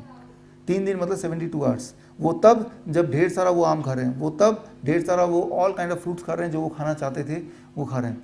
तो that is the impact of it. और इसमें जो चीज़ मैं ऑब्जर्व करता हूँ DIP डाइट में जो लोग रहते हैं, पहले 24 घंटे में एक डिप आता है, फिर दूसरे दिन स्टेबल रहता है, तीसरे दिन दोबारा डिप आता है, 3 से 7 दिन में ब्लड प्रेशर उसका डिप आता है। यानी कि अगर वो ब्लड प्रेशर की दवा ले रहा है तो 7वें दिन में दवाई को कम करना पड़ेगा या छोड़ना पड़ेगा। Blood cholesterol it takes 24 hours, 24 hour अभी कर कीजिए, 24 आवर बाद कीजिए, you will see the difference. Weight में मैंने देखा क्लियरली, हम तो वेट भी लेते हैं, सारी चीज़ लेते हैं, कि 3% रिडक्शन इन वेट। 100 kg का बंदा आएगा तो तीसरे दिन का वेट 97 हो जाएगा। दैट इज़ एवरेज मैं बता रहा हूँ जो यहाँ पे आप देख रहे हैं। तो ये तो वो चीज़ जो घटती हुई नज़र आती है, जो चीज़ बढ़ती हुई नज़र आती है 3 दिन के अंदर, एनर्जी लेवल है, डाइजेशन है। डाइजेशन मतलब जो कॉन्स्टिपेशन वाले पेशेंट आते हैं उनको लूज मोशन भी लग जाते हैं, तो मेटाबॉलिज्म रेट, भूख लगती है काफ़ी ज़्यादा। ये DIP डाइट की खूबी क्या है कि जितना खाएंगे उतनी भूख लगेगी, वो खाते खाते थक जाएंगे लेकिन उनकी भूख लगेगी। भूख लगना है तो एक अच्छी निशानी है, इसका मतलब आप हेल्दी हैं कि भूख लग रही है। सो अब जो इसमें जो टाइमलाइन है, मैंने जो टाइमलाइन नोट किया लास्ट 12 ईयर्स में हमारे पेशेंट्स में, फॉर डायबिटीज़ कंट्रोल करने के लिए take 72 hours. High blood pressure है, हाई कोलेस्ट्रॉल है, इंटेस्टाइनल डिसऑर्डर। देखिए इंटेस्टाइनल डिसऑर्डर में मैंने एक खास बात देखी है, जो लोग आते हैं वो खानदानी बीमार होते हैं कि 30 साल से मुझे कॉन्स्टिपेशन है, अल्सर है तो 10 साल से अल्सर है, वो कुछ 2-4 महीने की बात नहीं करते, वो डेकेड्स में बात करते हैं, 1 डेकेड, 2 डेकेड, 3 डेकेड से, मतलब पैदाइशी उन्हें याद ही नहीं है कब उनका पेट ठीक था। ऐसे लोग आते हैं हमारे पास, आपके पास भी ऐसे ही लोग आते होंगे कि ये खानदान लगता है कि इसी के साथ जीना है उनको। मैंने देखा है जैसे ही वो DIP डाइट पे रहते हैं, यहाँ लिखा है मैंने, 1 हफ्ता लगता है, 1 हफ्ते के अंदर। अब आप पूछो, मान लो कोई अल्सर है किसी को और बोल रहा है कि वो ब्लीडिंग होती है जब भी वो स्टूल पास करता है, 1 हफ्ते बाद पूछो। कॉन्स्टिपेशन 1 हफ्ते बाद पूछो। पाइल्स का स्टेटस 1 हफ्ते, पाइल्स टेक्स अबाउट 3 वीक्स, लेकिन उसका जो कंफर्ट लेवल 1 हफ्ते बाद पूछो, you can see a clear cut difference. Obesity में मैंने देखा है 1 महीने में it takes about 10% of weight. अगर वो 100 kg का है तो 90 kg हो जाता है। ये सारे जो मैंने अपने रिकॉर्ड किए वो मैं बता रहा हूँ।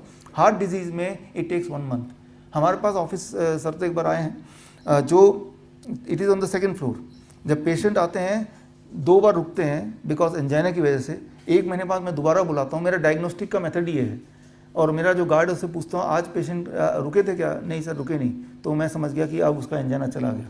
तो दैट इज़ यही मेरा एंजियोग्राफी है कि वो पेशेंट जब सीढ़ी चढ़ता है तो बिना रुके चढ़ पा रहा है क्या, तो यानी कि जब वो आता है तो वो कितना हाफ रहा था पिछली बार, आई नोटिस इन माइन्यूटली। अब जब आया तो कितना हाफ रहा है, आई नोटिस इन माइन्यूटली। तो उससे पूछे बगैर आई कुड अंडरस्टैंड कि उसकी स्थिति क्या है। फिर वो जो बताता है वो तो है ही है। मैंने ये देखा है कि एंजाइना जो है इट टेक्स 1 मंथ। एंजाइना 1 महीना लगता है, 1 महीना लगता है। थायराइड में 2 महीना। अभी सर जो डॉक्टर मोनिका का जो केस स्टडी छपा था वो 3 महीने में थायराइड उसका नॉर्मल आ गया था। 3 महीने बाद ही चेक किया होगा उसमें, बट ऑन एवरेज 2 महीना। 2 महीने बाद मैं ये वार्निंग देता हूँ कि 2 महीने के अंदर थायराइड की गोली छोड़ना मजबूरी है। अगर आप नहीं छोड़ेंगे तो हाइपोथायराइड जो था आपको वो हाइपरथायराइड हो जाएगा, वो भी एक बीमारी है। तो आप बीमारी को घटा नहीं रहे, उल्टा बढ़ा रहे हैं। तो मैं ये बोलता हूँ कि अगर थायराइड डिजीज़ है तो हर महीने आपको थायराइड चेक कराना है एंड अकॉर्डिंगली आपको मेडिसिन टेपर करना है, करना जरूरी है। कैंसर में, अस्थमा में, अर्थराइटिस में इट टेक्स एवरेज 6 मंथ्स।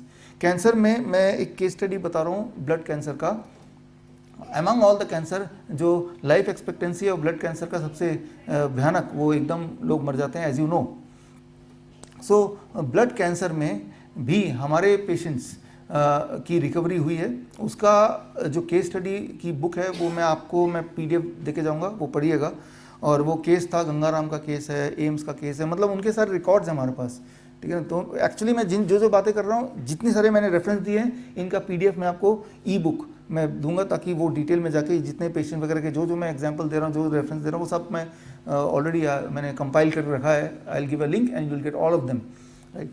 तो skin disease it takes longest. मैंने एक चीज़ नोटिस किया है, ये आप करेक्ट करेंगे क्योंकि आप ज़्यादा इसमें डीपली हैं, कि जो ऑर्गन पेट से ज़्यादा दूर है उसको ठीक होने में ज़्यादा टाइम लगता है। तो मैंने देखा स्किन डिजीज को takes the longest time. Skin की बीमारी को वाला पेशेंट को पहले दिन ही बोल देता हूँ कि DIP डाइट पे रहना, बट रिमेंबर कि 1 साल के अंदर ही, 1 साल तक डोंट एक्सपेक्ट मच रिजल्ट। ये रिजल्ट तो आएगा कि अब और एग्रेवेट नहीं होगा, स्किन डिजीज जो है इससे और नहीं बढ़ेगा, लेकिन वो ठीक होने की स्पीड जो है वो 1 साल लगेगा, 1 साल। लेकिन वो ऑलरेडी परेशान है 10 साल से, तो उसके लिए 1 और साल डजंट मैटर, नंबर 1। और दूसरी बात, अब और नहीं बढ़ेगा, ये उसके लिए सांत्वना होती है। तो मैंने देखा कि उसमें किडनी में नॉर्मली जो लोग डायलिसिस पे होते हैं उनको 6 महीने, 8 महीने, 9 महीने, साल भी लग जाता है, उसमें बड़ा दिक्कत आती है। लिवर डिसऑर्डर जो है कभी 8 महीने लगते हैं, कभी 2 महीने। इसमें मैं खास I could not arrive at 1 number, तो मैंने 8 महीने की कैटेगरी में रख दिया है। तो अब 2 सवाल है इसमें आपके। एक तो DIP डाइट एग्जैक्टली लेना कैसे है, DIP डाइट कैसे लेना है, उसके लिए आपके लिए मैंने छोटी सी एक ये बुकलेट है, हर बीमारी के लिए अलग अलग DIP डाइट का, वो मैं कुछ कॉपीज़ लाया हूँ, वो आपको मैं दे दूंगा, क्योंकि यहाँ टाइम के हिसाब से बहुत सारी चीज़ बतानी है, तो कुछ चीज़ें मैं दे के जाऊँगा जो घर पे आप पढ़ सकते हैं। तो बेसिक DIP डाइट क्या है और बीमारी वाइज हम कैसे देते हैं, वो मैं अब बताने जा रहा हूँ अगले 2-4 मिनट में। बेसिक DIP डाइट, ये जो मैं बता रहा हूँ वो लिखित में इसमें मिल जाएगा, ताकि आपको कोई नोट करने की ज़रूरत नहीं है। और बेसिक DIP डाइट कुछ ऐसा है। स्टेप 1, 12 बजे तक सिर्फ फल खाना है, 3 से 4 तरह के फल। अब 3 से 4 तरह के फल कौन से हैं ये मैं कभी भी स्पेसिफाई नहीं करता। मेरे ट्रेनिंग प्रोग्राम स्विट्जरलैंड में भी होते हैं, वियतनाम में भी होते हैं, मलेशिया में भी होते हैं, सिंगापुर में भी होते हैं, हर तरह के देशों में होते हैं। तो वहाँ का जो लोकल फ्रूट्स है उसका ज्ञान नहीं है मुझे, तो और सीज़न के वाइज से उसका भी। तो सिंपली आई से जो भी फल मिल रहा है और आपको पसंद आ रहा है वो खा लो।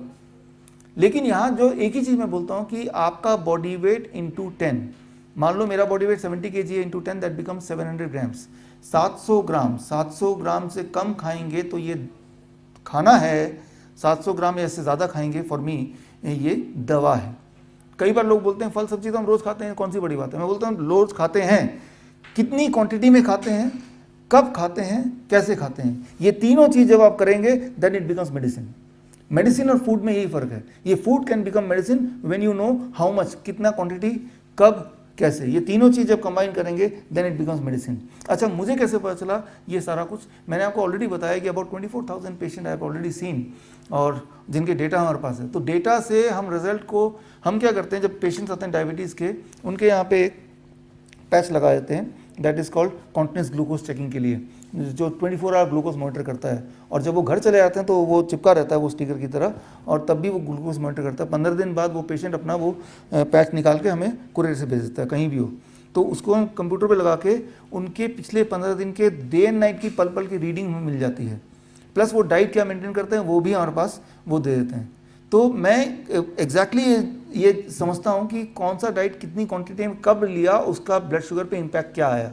तो वो जो डेटा है उसको यूज़ करके then we come to this conclusion कि इससे जो भी इंसान है, मान लो कोई इंसान है जिसका वेट है करीब 80 kg, दैट मीन्स 800 ग्राम वो खाएगा या उससे ज़्यादा खाएगा, इट बिकम्स मेडिसिन।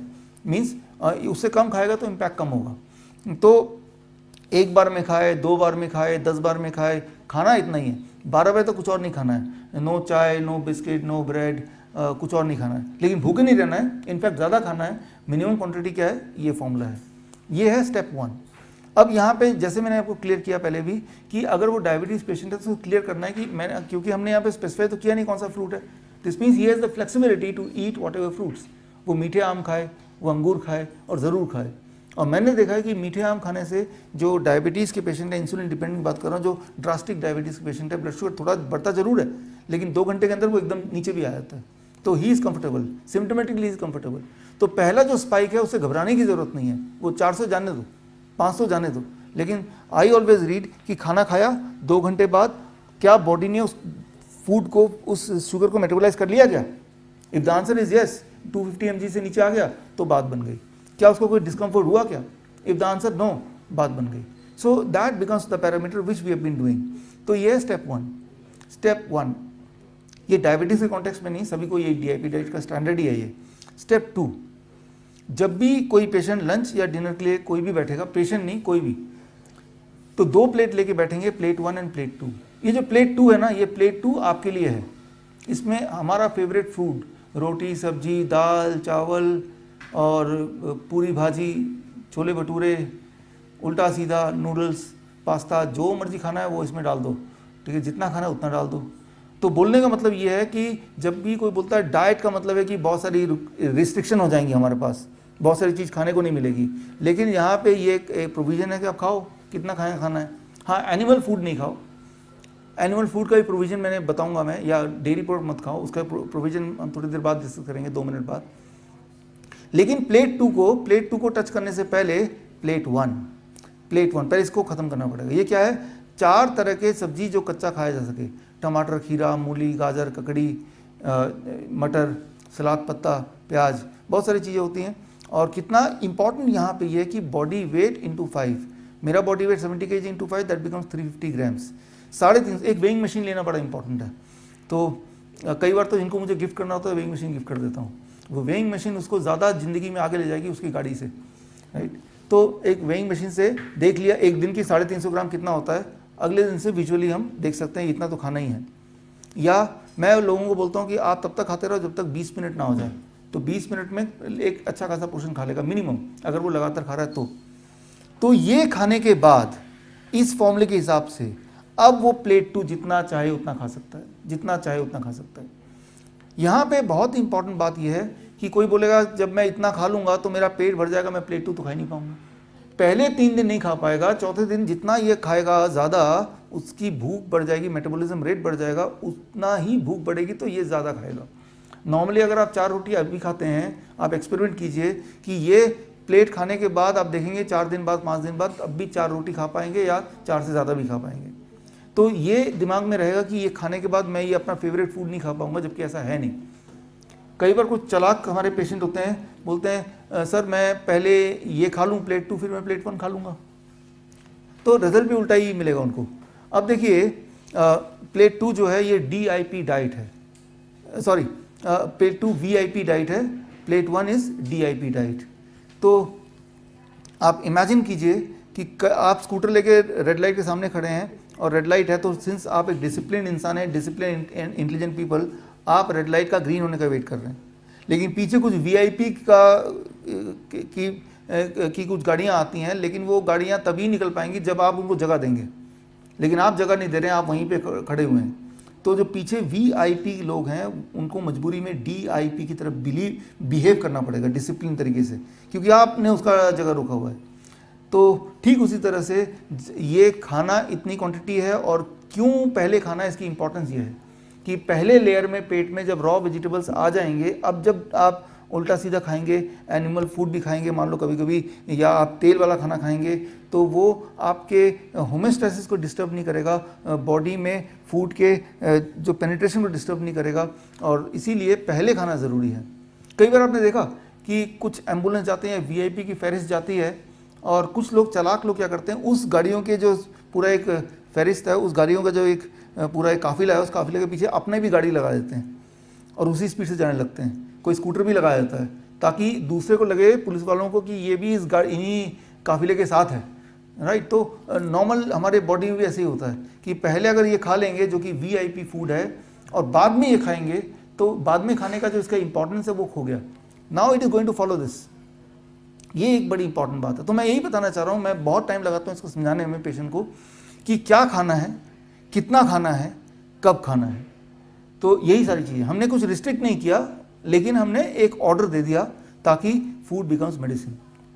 अब आखिरी स्टेप है बस दो ही चीज़ अवॉइड करने हम बोलते हैं, पैक्ड फूड और एनिमल एंड डेयरी प्रोडक्ट्स।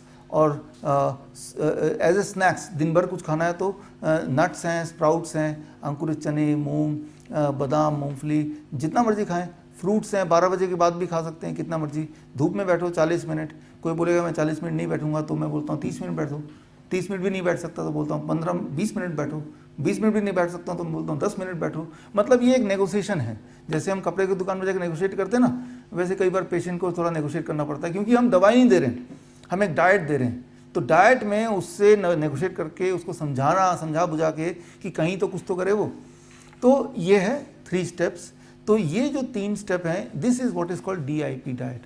और मैंने देखा है पिछले मेरे 12 साल के इसमें पूरे प्रोफेशन में कि जब भी हम DIP डाइट देते हैं तो मैंने आपको वो स्केल दिया कि जैसे ही हमने डाइट दिया, मान लो इंसुलिन डिपेंडेंट पेशेंट है, तो उसी वक्त मैं उसको बताता हूँ कि आपकी जो इंसुलिन जितना भी आप लेते हैं उस दिन 1/3 घटाना है या 1/3 टू हाफ घटाना है।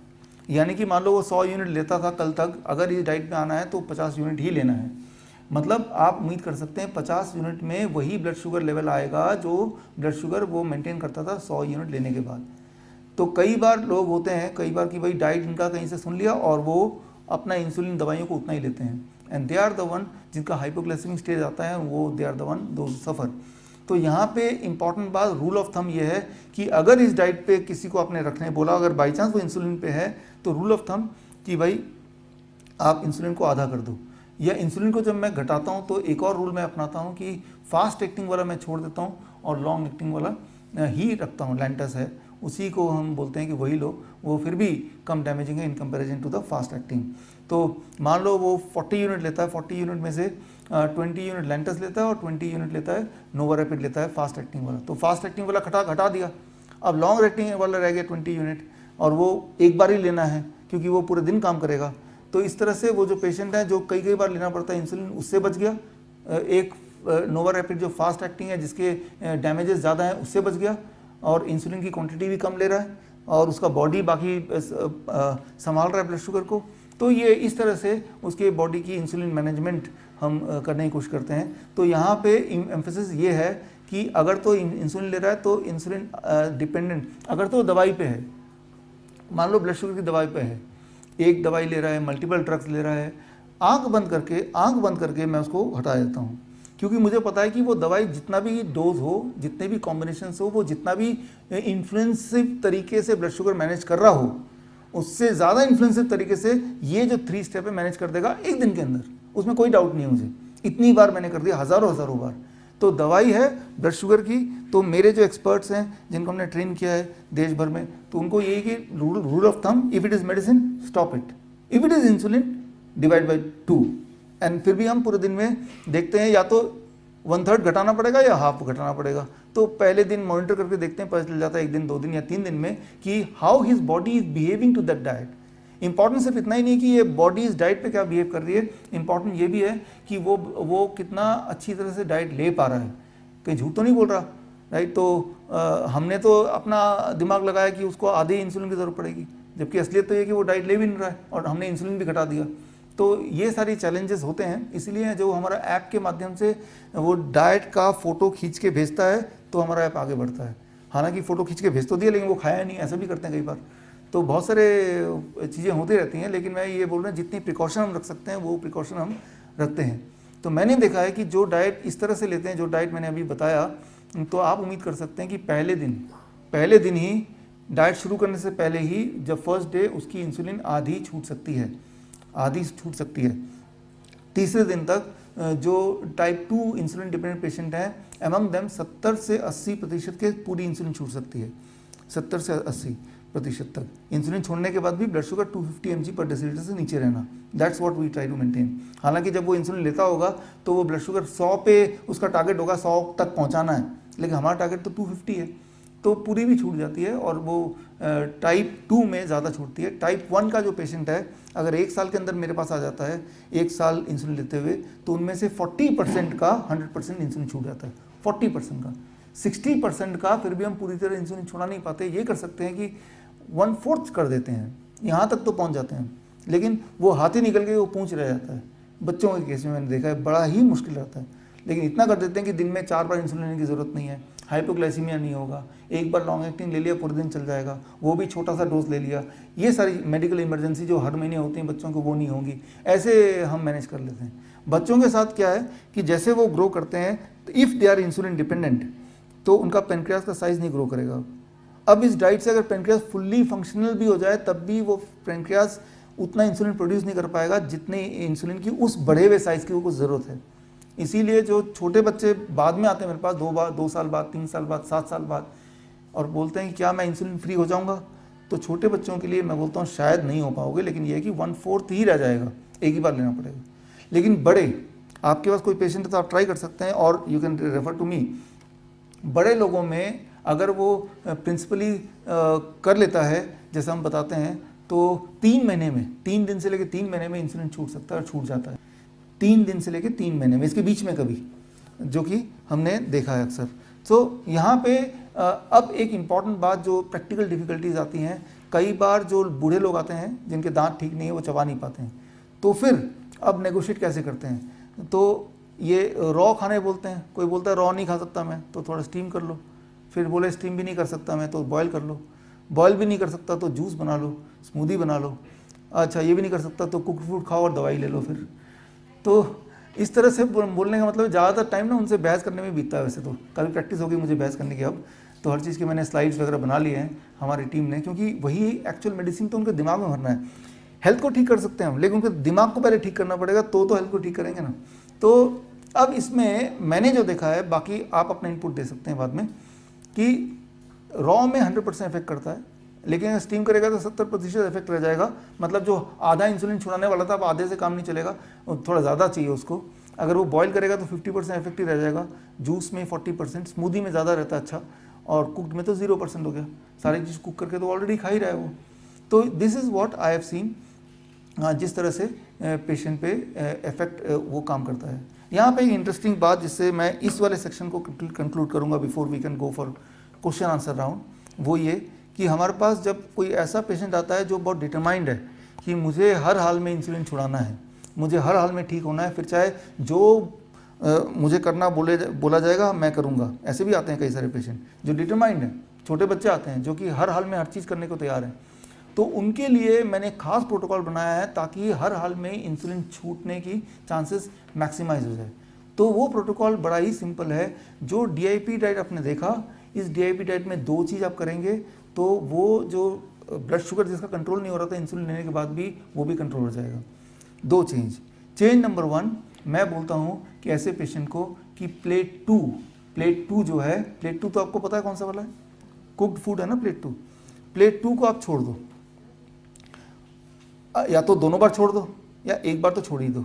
ये डिपेंड करता है कि वो कितना डिटरमाइंड है, राइट। और दूसरी चीज़ जो सबसे ज़्यादा पावरफुल है, जितनी भी चीज़ें अगर आप पूछें कि सबसे what is the most powerful thing for blood sugar control, वो है पत्ते। कौन से पत्ते? कोई भी पत्ते, पालक के पत्ते, मूली के पत्ते, धनिया के पत्ते, पुदीने के पत्ते।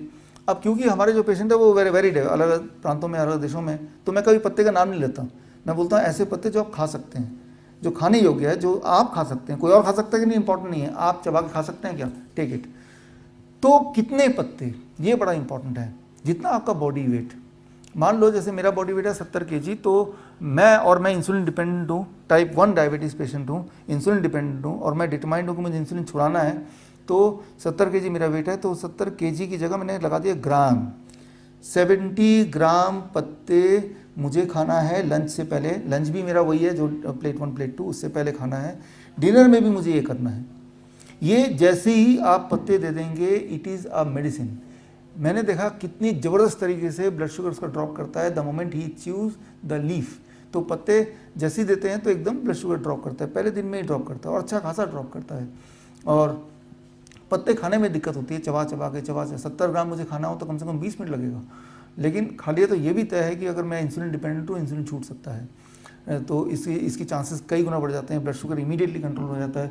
तो लेकिन ये हम जब देते हैं देखते हैं कि ये पेशेंट जो है ये कितना डिटर्मिनेशन वाला पेशेंट है। हम बहुत सारे नियम लगा देंगे तो वो कुछ भी नहीं करेगा, ऐसे ही भाग जाएगा। तो पहले उसको उसके माइंड को हम रीड करने की कोशिश करते हैं कि कितनी उसकी फ्लेक्सिबिलिटी है, कितना उसकी डिटर्मिनेशन है, कितना विल पावर है। और जब ये देखते हैं विल पावर बिल्कुल स्ट्रॉन्ग है तो मैं ये पत्ते को इंट्रोड्यूस कर देता हूँ कि ये आपको खाना है, and then they cooperate and this is the best thing one can do. एक आखिरी बात जो एकदम काम करती है, वो डायबिटीज़ में तो पक्का ही काम करती है, वो ब्लड प्रेशर में भी काम करती है, वो ये है कि 7 बजे के बाद आई से don't eat 12 hours and don't eat for 12 hours. 7 to 7 आप खा लो और 7 PM to 7 AM आप नहीं खाओ। ऐसे में अगले दिन जब वो फास्टिंग चेक करता है तो जाहिर सी बात है 12 घंटे नहीं खाए तो बॉडी को टाइम मिल गया उसको ठीक से मेटाबोलाइज करने का। तो ये छोटे छोटे नियम है, ये नियम मैं उसके लाइफस्टाइल को देख के कर पाएगा कि नहीं कर पाएगा वो सब रीड करके तब उसको मैं 12 घंटे बोलूँ या 14 घंटे बोलूँ, क्या बोल दूँ उसको, ये सारी चीज़ें हम उसको रीड कर करके समझ के उससे हमने एक क्वेश्चनर बनाया हुआ है पेशेंट्स के लिए, मैं आपको भेजूंगा, तो उससे हमें समझ आ जाती है। फिर उसको देख के तो हम डाइट देते हैं कि भाई ताकि उसके लाइफस्टाइल में फिट हो जाए, वो इंपॉर्टेंट है। और कुछ भी उसको फ़ायदा दिखेगा 2-4 दिन में 2-4 महीने में तो हम स्ट्रिक्ट भी कर सकते हैं डाइट को। अब अभी तक जो मैंने बात की ये थी क्योरेटिव डाइट, क्योर करने के लिए। इसमें अलग अलग बीमारी में फॉर डिफरेंट डिजीजेस इसी डाइट में थोड़ी थोड़ी मॉडिफिकेशन है। जैसे मैंने 2-4 भी एग्जाम्पल दिए, पत्तों का एग्जाम्पल दिया, 7 to 7 का एग्जाम्पल दिया, या प्लेट 2 को छोड़ देना एग्जाम्पल दिया। ऐसे 62 बीमारियाँ, हर बीमारी के छोटे छोटे मॉडिफिकेशन हैं जो उस बीमारी में काम करती हैं। जैसे किसी को स्टमक में अल्सर है तो क्या काम करेगी, कैंसर है तो क्या काम करेगी, पेन है तो क्या काम करेगी। तो उसके हिसाब से हमने एक बुकलेट बनाया, वो बुकलेट मैं आपको देके जाऊँगा एक कॉपी। तो उसमें आप देखेंगे तो disease wise basic diet same है, DIP diet plus minus this and that ऐसा कुछ आ जाएगा डिपेंडिंग ऑन कि वो पेशेंट किस चीज़ का है, और फिर यही वाली डाइट उसके लिए काम करेगी। तो that is something very very important. और ये तो हुआ क्योर की बात कर रहे हैं हम। अब बंदा ठीक हो गया, उसकी दवाई छूट गई है, नाउ ही इज़ हेल्दी। अब आएगा प्रिवेंटिव डाइट। प्रिवेंटिव डाइट में बस ये है कि ये जो बेसिक DIP डाइट आपने देखा, इस DIP डाइट में हम नियम लगा देते हैं चीटिंग डे, मतलब हफ्ते में एक दिन चीटिंग अलाउड कर देते हैं, 1 दिन या 2 दिन। हाँ, उस दिन वो कुछ भी खा सकता है, उस दिन नहीं, उस मील के लिए एक मील, हाँ, जो भी वो खाना चाहता है। तो उसको ये लगता है कि चलो पार्टी में गया, पिकनिक में गया, तो सब लोग तो खा रहे हैं उनके मनपसंद और वो पत्ते खा रहा है तो कितना अजीब लगेगा। तो लेकिन हम बोलते हैं चलो पार्टी रोज़ नहीं हो सकती, वो हफ्ते में 1 दिन हो सकता है। आपने पूरा हफ्ता इतना कुछ किया तो हफ्ते में 1 दिन या 1 मील के लिए तो आप चीटिंग कर सकते हैं। तो इस तरह से क्योरेटिव में चीटिंग नहीं है, लेकिन जब क्योर हो चुका है अब चीटिंग डाइट। तो कुल मिला के आइडिया ये कि डाइट एक ऐसा होना चाहिए जो वो उसको कर भी पाए। जैसे मैं अपनी बात करता हूँ तो मैं तो अभी तो खैर सारा लॉकडाउन है, लेकिन मेरे 1 महीने में मैं 20 दिन तो ट्रैवल ही करता हूँ और मैं इस डाइट पे रहता हूँ और मैं देश विदेश जाता हूँ। और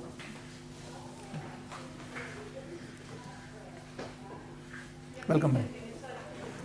सो I travel about 20 days a month, मैं 20 दिन जाता हूँ।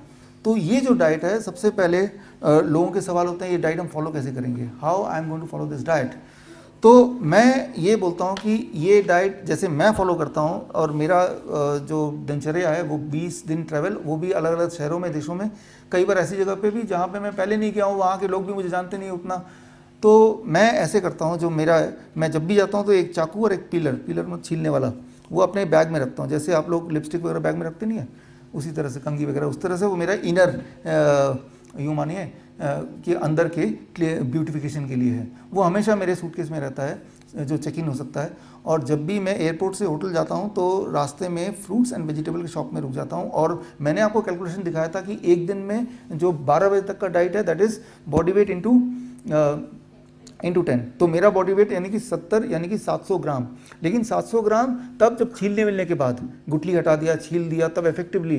तो अगर मुझे 700 ग्राम फ्रूट्स खाना है तो करीब 1500 ग्राम 1.5 किलो खरीदना पड़ेगा, क्योंकि आधा तो छिलका विलका निकल जाएगा ना, केले वाले छिलके निकल जाते हैं। तो मैं ये देखता हूँ कि मैं इस शहर में 3 दिन रहूँगा तो एक दिन में 1.5 किलो, तो 3 दिन में 4.5-5 किलो फल। तो वो रास्ते से उतना फल उतनी सब्जी वो खरीद के अब मैं होटल चेक इन कर गया। तो सुबह तक का जो मेरा ब्रेकफास्ट है और लंच में जो प्लेट 1 और प्लेट 2 है उसका तो प्लेट 1 जो हो गया, सिर्फ प्लेट 2 के लिए मैं उस शहर पे निर्भर हूँ, अगर तो वहाँ पे है, नहीं तो प्लेट 1 से भी काम चल गया। तो इस तरह से मैंने, जब घर से निकलते हैं हम तो हमारे पास मोबाइल है कि नहीं, मेरे पास पैसे है कि नहीं, ड्राइविंग लाइसेंस है कि नहीं, अब तो ये मास्क भी है कि नहीं, ये छोटे छोटे हम चेकलिस्ट बनाते हैं, राइट, तभी निकलते हैं, नहीं तो कहीं अटक जाएंगे। ठीक उसी तरह से अभी भी मेरे गाड़ी में देखेंगे तो कुछ ना कुछ आपको मिल जाएगा, लेकिन इन्हीं में से कुछ मिलेगा। तो दैट बिकेम माई हैबिट। तो जो हेल्थ है that I think is a habit. और कोई भी नई चीज़ हो वो कितनी भी आसान क्यों ना हो, शुरू में लगता है ये बड़ा मुश्किल है। क्यों? क्योंकि आपको उसकी आदत नहीं पड़ी है अभी, इसलिए। अदरवाइज मैं देखता हूँ कि नॉर्मल ट्रेडिशनल खाने में अगर मैं इस तरह खाने में नहीं होता तो एयरपोर्ट में जाके क्या खाऊं, कितने पैसे का है लूँ, फिर डाइजेस्ट करो उसको, फिर उसमें कुछ ना कुछ खराब निकलता है। व्हाट आई मीन टू से कि for food I am not dependent for 90% of the time on anybody else, घर पे भी बाहर भी, क्योंकि मुझे लगता है इससे सिंपल तरीके से खाने का कोई तरीका ही नहीं है, क्योंकि यहाँ तो कुछ करना ही नहीं है, खाना खरीदना है, सीधे खा लेना है। और जो नट्स हैं, पीनट्स हैं, आलमंड्स हैं, ये और स्प्राउट्स के लिए वो छोटे छोटे डब्बे में बंद करके ले गए, डेट्स हैं। तो 70 to 90% of the diet anywhere in the world I am depend on myself and it is very economical. और सबसे इंपॉर्टेंट बात है कि जब the moment you are on this diet, if you are ill you cannot be ill, and if you are not ill you will never be इल।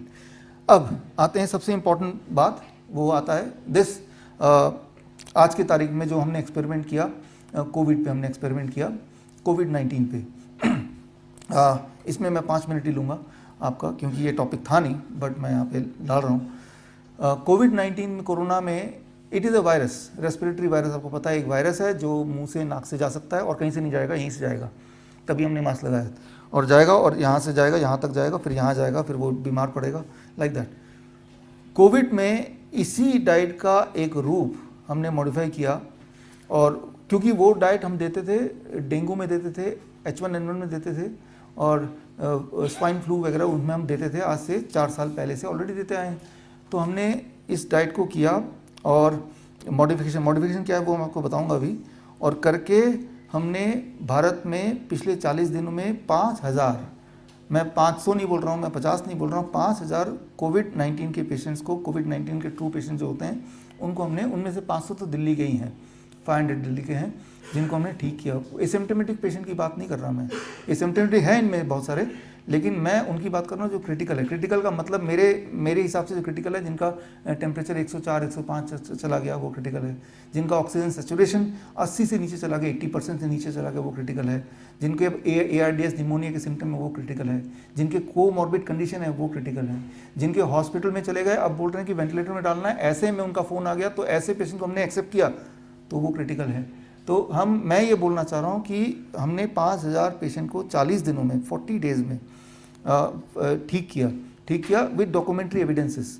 बोलने का तो कोई कुछ ही बोल देगा एविडेंस के साथ। उसके लिए हमने 5 June that was world environment day, आज सुश्रुत जयंती है, 5 जून को हमने लॉन्च किया what we call as NIC, network of influenza care expert. 200 लोगों को पूरे देश में मैंने ट्रेन किया, अलग अलग स्टेट्स के, अलग अलग भाषा जो जानते हैं, और उन 200 लोगों के माध्यम से 5000 लोगों को मॉनिटर करते हुए व्हाट्सएप के माध्यम से और वीडियो कॉन्फ्रेंसिंग के माध्यम से हमने पेशेंट को ठीक किया। 24 घंटे का हमने हेल्पलाइन अभी भी है, और उस हेल्पलाइन में बस उसको एक फ़ोन करना है, फिर जो भी नियरेस्ट है, जो वो लैंग्वेज समझता है, उस एक्सपर्ट को हमारा सॉफ्टवेयर के माध्यम से हमारे ट्रेंड एक्सपर्ट उसको दे देते हैं, और 3 दिन में फॉर 80% ऑफ द पेशेंट, 3 दिन में by 3rd day the symptom goes away. For 75% of the patient 3rd day जब दोबारा टेस्ट करते हैं कोविड-19 test, it comes out negative.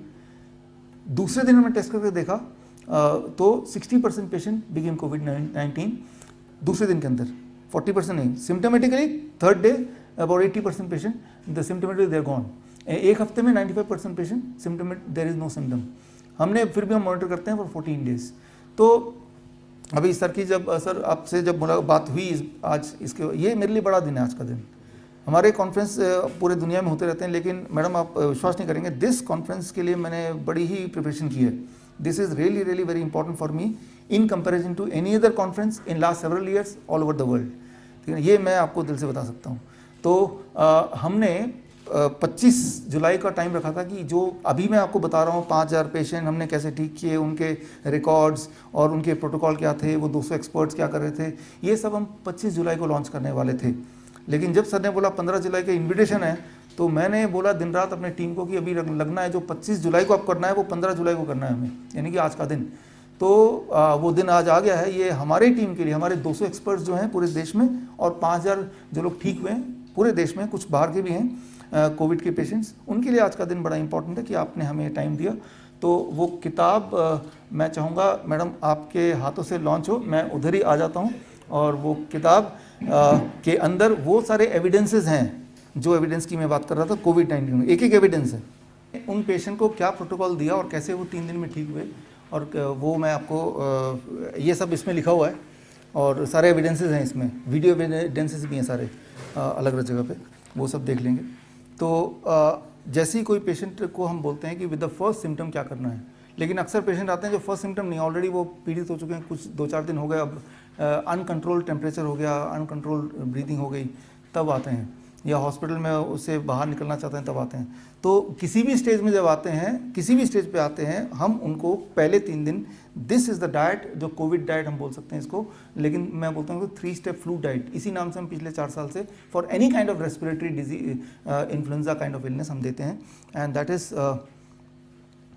Day 1, पहला दिन का ये फॉर्मूला है, बॉडी वेट डिवाइड बाय 10। मान लो एक पेशेंट है 60 kg का, divide by 10 that becomes 6 glass citrus fruit juice and 6 glass नारियल पानी, और 1 ग्लास का साइज़ है 400 ml।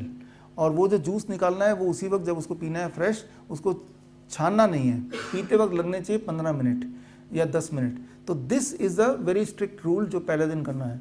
इसका करने का एक ही इरादा है, जैसे ही हम करते हैं ना, मैंने देखा फॉर 95% ऑफ द पेशेंट जो टेम्परेचर है 100 के आसपास आ जाता है विदिन 24 आवर्स। 100 तो रहेगा अगले 2 दिन तक भी, लेकिन यूजुअली हाई नहीं होगा। तो दिस व्हाट वी अचीव। अच्छा, ये जो फॉर्मूला मैंने बनाया है, ये फॉर्मूला मेरा आइडिया नहीं है। पिछले 100 साल में, जब 1940s में, 1950s में इन्फ्लुएंजा तो हमेशा से होता है, तब जब डॉक्टर्स अलग अलग दुनिया में कंट्रोल करते थे, तो जो फॉर्मूला लगाते थे, कैसे कंट्रोल करते थे थ्रू डाइट, वो मैंने पढ़ा 167 रिसर्च पेपर्स। वो रिसर्च पेपर अगर आपको पढ़ना है तो वो रिसर्च पेपर का मैंने यहाँ पे वीडियो लिंक वगैरह दिया हुआ है, जाके वहाँ जाके पढ़ सकते हैं। तो मतलब जो भी चीज़ मैं बता रहा हूँ वो उसका साइंटिफिक बेस ऑलरेडी है, और वो अब आपके पास इसके माध्यम से है। तो ये डे 1 का रूल है। डे 2 का रूल है बॉडी वेट डिवाइड बाई 20। मान लो मेरा बॉडी वेट है 60 kg divide by 20, that becomes 3 glass citrus fruit juice, citrus मतलब मौसमी है, अनानास है, संतरा है, और 3 ग्लास नारियल पानी, प्लस एक फॉर्मूला और जुड़ जाएगा जैसा हमने डीआईपी डाइट में देखा था, body weight into 5 that money टमाटर और खीरा। मान लो उसका body weight 60 kg into 5 that become 300 ग्राम खीरा टमाटर खाना है। ये डे 2 का डाइट है, this is the day 2 diet. और डे 2 के पूरे दिन भर में ये उसके पेट में जाना चाहिए। नॉर्मली हम बोलते हैं इक्वल, हर घंटे में एक ग्लास पीते रहो, खाते रहो। 300 ग्राम खाना है तो कभी 100 ग्राम खा लिया, फिर 100 ग्राम खा लिया, ऐसे करके खा लो। बट वो फ्लेक्सिबिलिटी है कि this is the medicine for him, कि कुल मिला के पूरे दिन भर में इतनी हाइड्रेशन चाहिए आपको, इतना मिनरल बैलेंस चाहिए आपको। Coconut water is known as a भगवान का बनाया हुआ मिनरल वाटर। डे 3 आखिरी दिन है। डे 3 में बॉडी वेट बाई 30। मान लो बॉडी वेट पेशेंट का 60 kg by 30 that becomes 2 glass citrus fruit juice, 2 glass coconut water. ये है ब्रेकफास्ट। लंच में वही फॉर्मूला कल वाला, 300 ग्राम टमाटर खीरा। डिनर तक सरप्राइजिंगली एंड शॉकिंगली आप देखेंगे, हमेशा आप करके देखिए एक बार, आपका तो यहाँ पे कोविड वार्ड है, कि उसके सिम्टम सारे चले गए। सिम्टम में उसको बेसिक जो डिफिकल्टी थी, एक तो कमज़ोरी जो थी वो चली गई, उसका फीवर जो था वो गायब हो गया। Now he looks also fresh, he looks seems to be energetic. तो जो शाम का जो डिनर है वो नॉर्मल घर का बना हुआ खाना आफ्टर वो ठीक हो चुका है। This what we have seen with 80% of the patient. अब 20% पेशेंट ऐसे होते हैं कि टेम्परेचर चला गया लेकिन अभी भी उसको रेस्पिरेटरी प्रॉब्लम आ रहा है, ब्रीदिंग डिफिकल्टी आ रही है, या सूखी खांसी आ रही है, ब्रीदिंग इशू आ रहे हैं, ऑक्सीजन सिचुएशन देख रहे हैं तो वो 90 के आसपास आ रहा है, तो यानी कि अभी वो ठीक नहीं हुआ है, सिर्फ उसकी फीवर ठीक हुआ है। तो ऐसे में ये 3 दिन का प्रोटोकॉल के बाद फिर एक नया प्रोटोकॉल आता है, दैट इज कॉल्ड वो DIP diet protocol. DIP diet protocol क्या है? डीआईपी डाइट आपको समझ आ गया बात ना, डीआईपी डाइट माइनस प्लेट 2 इन लंच, लंच के प्लेट को हटा दिया हमने, प्लस टर्मरिक, हल्दी। टर्मरिक कितना, ये अंगूठे के साइज का, एंड 5 ग्राम, वो दिन में 3 बार चबाना है, breakfast, lunch and dinner, 3 times, 3 different time चबाना है, बस इतना हम बोलते हैं। This protocol we do it for 7 days, तो टोटल होता है 3 days plus 7 days, that becomes 10 days. तो हमने फिर भी 14 डेज रखा हुआ है। मैंने देखा कि इट रिजॉल्व्स, एटलीस्ट मेरे पास जो 5000 केसेस हैं, उन केसेस में it has resolve for each one of them. उनको भी अभी भी ट्रैक करते हैं, उनके सबके फ़ोन नंबर, उनके सबके ईमेल आईडी, उन कहाँ रहते हैं, all those information are there. वो मैं इसलिए बता रहा हूँ क्योंकि ये साइंटिफिक इंस्टीट्यूशन है। अगर आप में से कोई इस पे कोई स्टडी करना चाहते हैं, या तो डाइट पे, या जिनको हमने ठीक किया, दैट इज़ छोटा नंबर नहीं मैडम, 5000 नंबर है, और वो मैंने अकेले नहीं ठीक किया, वो एक कॉमन लोगों ने ठीक किया, कोई चार्टर्ड अकाउंटेंट है, कोई इंजीनियर है, उनको हमने ये ट्रेनिंग दी है। और होम सेटिंग में कई बार ऐसा हुआ है कि किसी का ऑक्सीजन सैचुरेशन 75 तक चला गया, 75 इज़ टू लो, मतलब अगर वो हॉस्पिटल में रहा होता तो सीधे वेंटिलेटर पर डाल देते, इतना क्रिटिकल। लेकिन जैसे ही वो, इस बुक में आप पढ़ेंगे, हम जो करते हैं, हम पेशेंट को बोलते हैं कि भाई, जो मैंने ट्रेन किया हुआ लोगों को, हमारे एक्सपर्ट्स को, ये एक्सपर्ट्स की लिस्ट आप देखना चाहें तो इससे पीछे पूरे दिए हुए 200 एक्सपर्ट्स जो हैं उनके। तो जैसे ही कोई बोलता है पेशेंट की ब्रीदिंग डिफिकल्टी हो रही है, वो ये बोलेगा, तो उसको जैसे ही कोई पेशेंट हमारे पास आता है, हम पहले बोलते हैं कि एक थर्मोमीटर रख लो, एक ऑक्सीमीटर रख लो, दिस इज मैंडेटरी। और ब्रीदिंग डिफिकल्टी है तो बोलते हैं कि आप सिर्फ इसको दिखाओ और व्हाट्सएप में दिखाओ, वीडियो दिखाओ। उसको ये नहीं बोलते बताओ ऑक्सीजन सैचुरेशन, समझ नहीं आएगा उसको, आप दिखाओ, हम देखेंगे। और हमने देखा कि जैसे ही वो 88% से नीचे है, 88% का टारगेट हमारा, उससे नीचे अगर है तो सीधा उस पेशेंट को उसी वक्त प्रोन वेंटिलेशन लगा देते हैं। प्रोन वेंटिलेशन उल्टा लेट जाते हैं, मतलब सिर नीचे, और ऐसा 12 घंटे, और 12 घंटे बाद 12 से 16 घंटे, बीच में 10 मिनट का ब्रेक ले सकता है हर घंटे में। और उसके लिए हमारी नाइट ड्यूटी हमारे एक्सपर्ट्स की लगती है, जो कि उसको मॉनिटर करते रहते हैं वीडियो कॉन्फ्रेंसिंग या व्हाट्सएप के माध्यम से। और ऐसा हम मैनेज करते हैं, और ऐसे बहुत लोग हैं जिनको हमने मैनेज करके, एंड देन दे खुद पिकअप, 1 दिन 2 दिन में ऑक्सीजन सैचुरेशन नॉर्मल आ जाता है। एक चीज़ और है, ये आखिरी बात है, इसके बाद मैं क्लोज करूँगा फॉर योर क्वेश्चन आंसर, कि कई बार ब्रीदिंग डिफिकल्टी पेशेंट बोलते हैं हमें, तो हम बोलते हैं चलो ऑक्सीजन सैचुरेशन दिखाओ, तो वो 95 दिख रहा है, तो ऑक्सीजन तो ठीक दिख रहा है, लेकिन ब्रीदिंग डिफिकल्टी तो बोल रहा है वो, तो अभी आराम देना है। तो उसके लिए हम यूज़ करते हैं, ऑक्सीजन सिलेंडर है नहीं उसके घर पे, अगर ऑक्सीजन सिलेंडर होता तो आराम मिल जाता, दैट आई नो, लेकिन वो है नहीं, हॉस्पिटल उसको भेजना नहीं हमें, तभी हम हैं। तो ये बहुत ही इंपॉर्टेंट इंटरेस्टिंग चीज़ है। हम अपने पेशेंट को बोलते हैं कि आप छोटा सा एक फ़ैन आता है, इतना छोटा फ़ैन आता है, चाइनीज़ फ़ैन आपने देखा, स्मॉल फ़ैन आता है, घर 200 रुपये का मिलता है, जो नॉर्मली हम खिलौने की तरह भी होता है, बैटरी होती है, तो वो फ़ैन ले लो। वो फ़ैन लेके आप ट्राई कीजिए, वो उसके रेफरेंस वगैरह ब्रिटिश मेडिकल जर्नल में, journal of American medical association में आया हुआ है, वो इसमें है, राइट। प्रोन वेंटिलेशन का भी है, प्रोन वेंटिलेशन कोविड पेशेंट पे ट्राई किया गया, 500 कोविड पेशेंट पे, जो journal of American medical association में 15 मई को आया था, और 500 के 500 प्रोन वेंटिलेशन से they could recover, they never needed mechanical ventilation, instead of mechanical ventilation they went for prone ventilation. तो मैं यहाँ पे ये बोलना चाह रहा हूँ कि जैसे वो ब्रीदिंग इशू बताते हैं, लेकिन ऑक्सीजन सैचुरेशन 95 है या 93 से ऊपर है, तो हमें पता है कि प्रोन वेंटिलेशन की आवश्यकता नहीं है। हम उनको बोलते हैं कि वो जो छोटा सा फ़ैन है, वो फ़ैन उनके पास है, तो वो फ़ैन को वो ऑन करके नाक के पास ऐसे थोड़ा आगे झुक के, जैसे अभी आप बैठे हैं, आप में से कुछ लोग आगे की तरफ झुक के, और ऐसे अगर 5 मिनट तक वो बैठेगा, आप करके देख सकते हैं, आपके पास तो कोविड वार्ड है, तो अब वो ब्रीदिंग उसकी ठीक होने लगती है। अब उसको कितनी देर बैठना है, दैट डिपेंड्स, हाँ, आधे घंटे से 1 घंटे तक, तो वो रिवाइव करने लगता है। It's just like an oxygen. एक इम्पॉर्टेंट बात यह है कि मैंने देखा है कि हमारे नाक को, हमारे लंग्स को ऑक्सीजन की ज़रूरत नहीं है, हमारे लंग्स को एयर की ज़रूरत है। हम इनहेल कर रहे हैं, हमारे ऑक्सीजन, और lungs is design for air, not for oxygen. आपके पास डीजल की गाड़ी है, उसमें अगर कोई जेट फ्यूल लगा दे, सोचेगा तो ज़्यादा अच्छा फ्यूल है, तो ज़्यादा अच्छा गाड़ी नहीं चलेगी, अटक जाएगी। Similarly our body do not need oxygen, our body needs air. तो वो एयर फोर्सफुली चाहिए उसको, ब्रीदिंग को, तो हम एयर फोर्सफुली देते हैं। और जिसके बाद वो छोटा वाला पंखा नहीं, उसको बोलते हैं बड़ा पंखा तो होगा ना, टेबल फैन कहीं से मंगा लो पड़ोसी से, तो वो टेबल फैन के सामने बैठ जाते हैं, and they get the same benefit, comfort, which otherwise they could have got had they got the oxygen cylinder. और ये एक तो मैंने जो एक्सपीरियंस किया वो तो देखा ही है, लेकिन ये रैंडमाइज कंट्रोल ट्रायल का भी नतीजा है। 2 ग्रुप है, दोनों ग्रुप, एक को फैन, हैंड हेल्ड फैन लगाया 5 मिनट के लिए, दूसरे को ऑक्सीजन थेरेपी दे दिया प्रॉपर ऑक्सीजन सिलेंडर से, and both the group got the equal comfort. But the important thing is, जिनको हैंड हेल्ड एयर दिया गया, उनमें साइड इफेक्ट नहीं थे, जिनको ऑक्सीजन दिया गया they had some other kind of side effects. वो सारी डिटेल्स खैर मैंने इसमें डाला है, वो रेफरेंसेस डाले हैं। तो मैं ये बोलना चाह रहा हूँ कि हम चाहे तो एक कोविड पेशेंट को उनके घर पे ही इमरजेंसी वाला ट्रीटमेंट दे सकते हैं, और हम देते ही हैं, क्योंकि कोई भी कोविड पेशेंट को दो ही डिफ़िकल्टी होती है, एटलीस्ट मैंने जिनको देखा है। एक तो उसका टेम्परेचर बढ़ जाएगा जिसमें खतरा हो सकता है कि ब्रेन डैमेज हो सकता है, दूसरा उसका ब्रीदिंग डिफ़िकल्टी आ जाएगी जिसके लिए वेंटिलेटर वगैरह की बात करते हैं। There is nothing called third thing, there is nothing called third thing. तो अगर तो ब्रीदिंग डिफ़िकल्टी है तो ये दो टूल है जिससे मैंने मैनेज किया है, और आई नो कि इससे मैनेज होता है आराम से, चाहे उसकी साइंटिफिक एविडेंस देख लो या फिर चाहे हम अपने पेशेंट के एक्सपीरियंस की बात कर लें। नंबर 1। नंबर 2, उसके टेम्परेचर मैनेज करना है।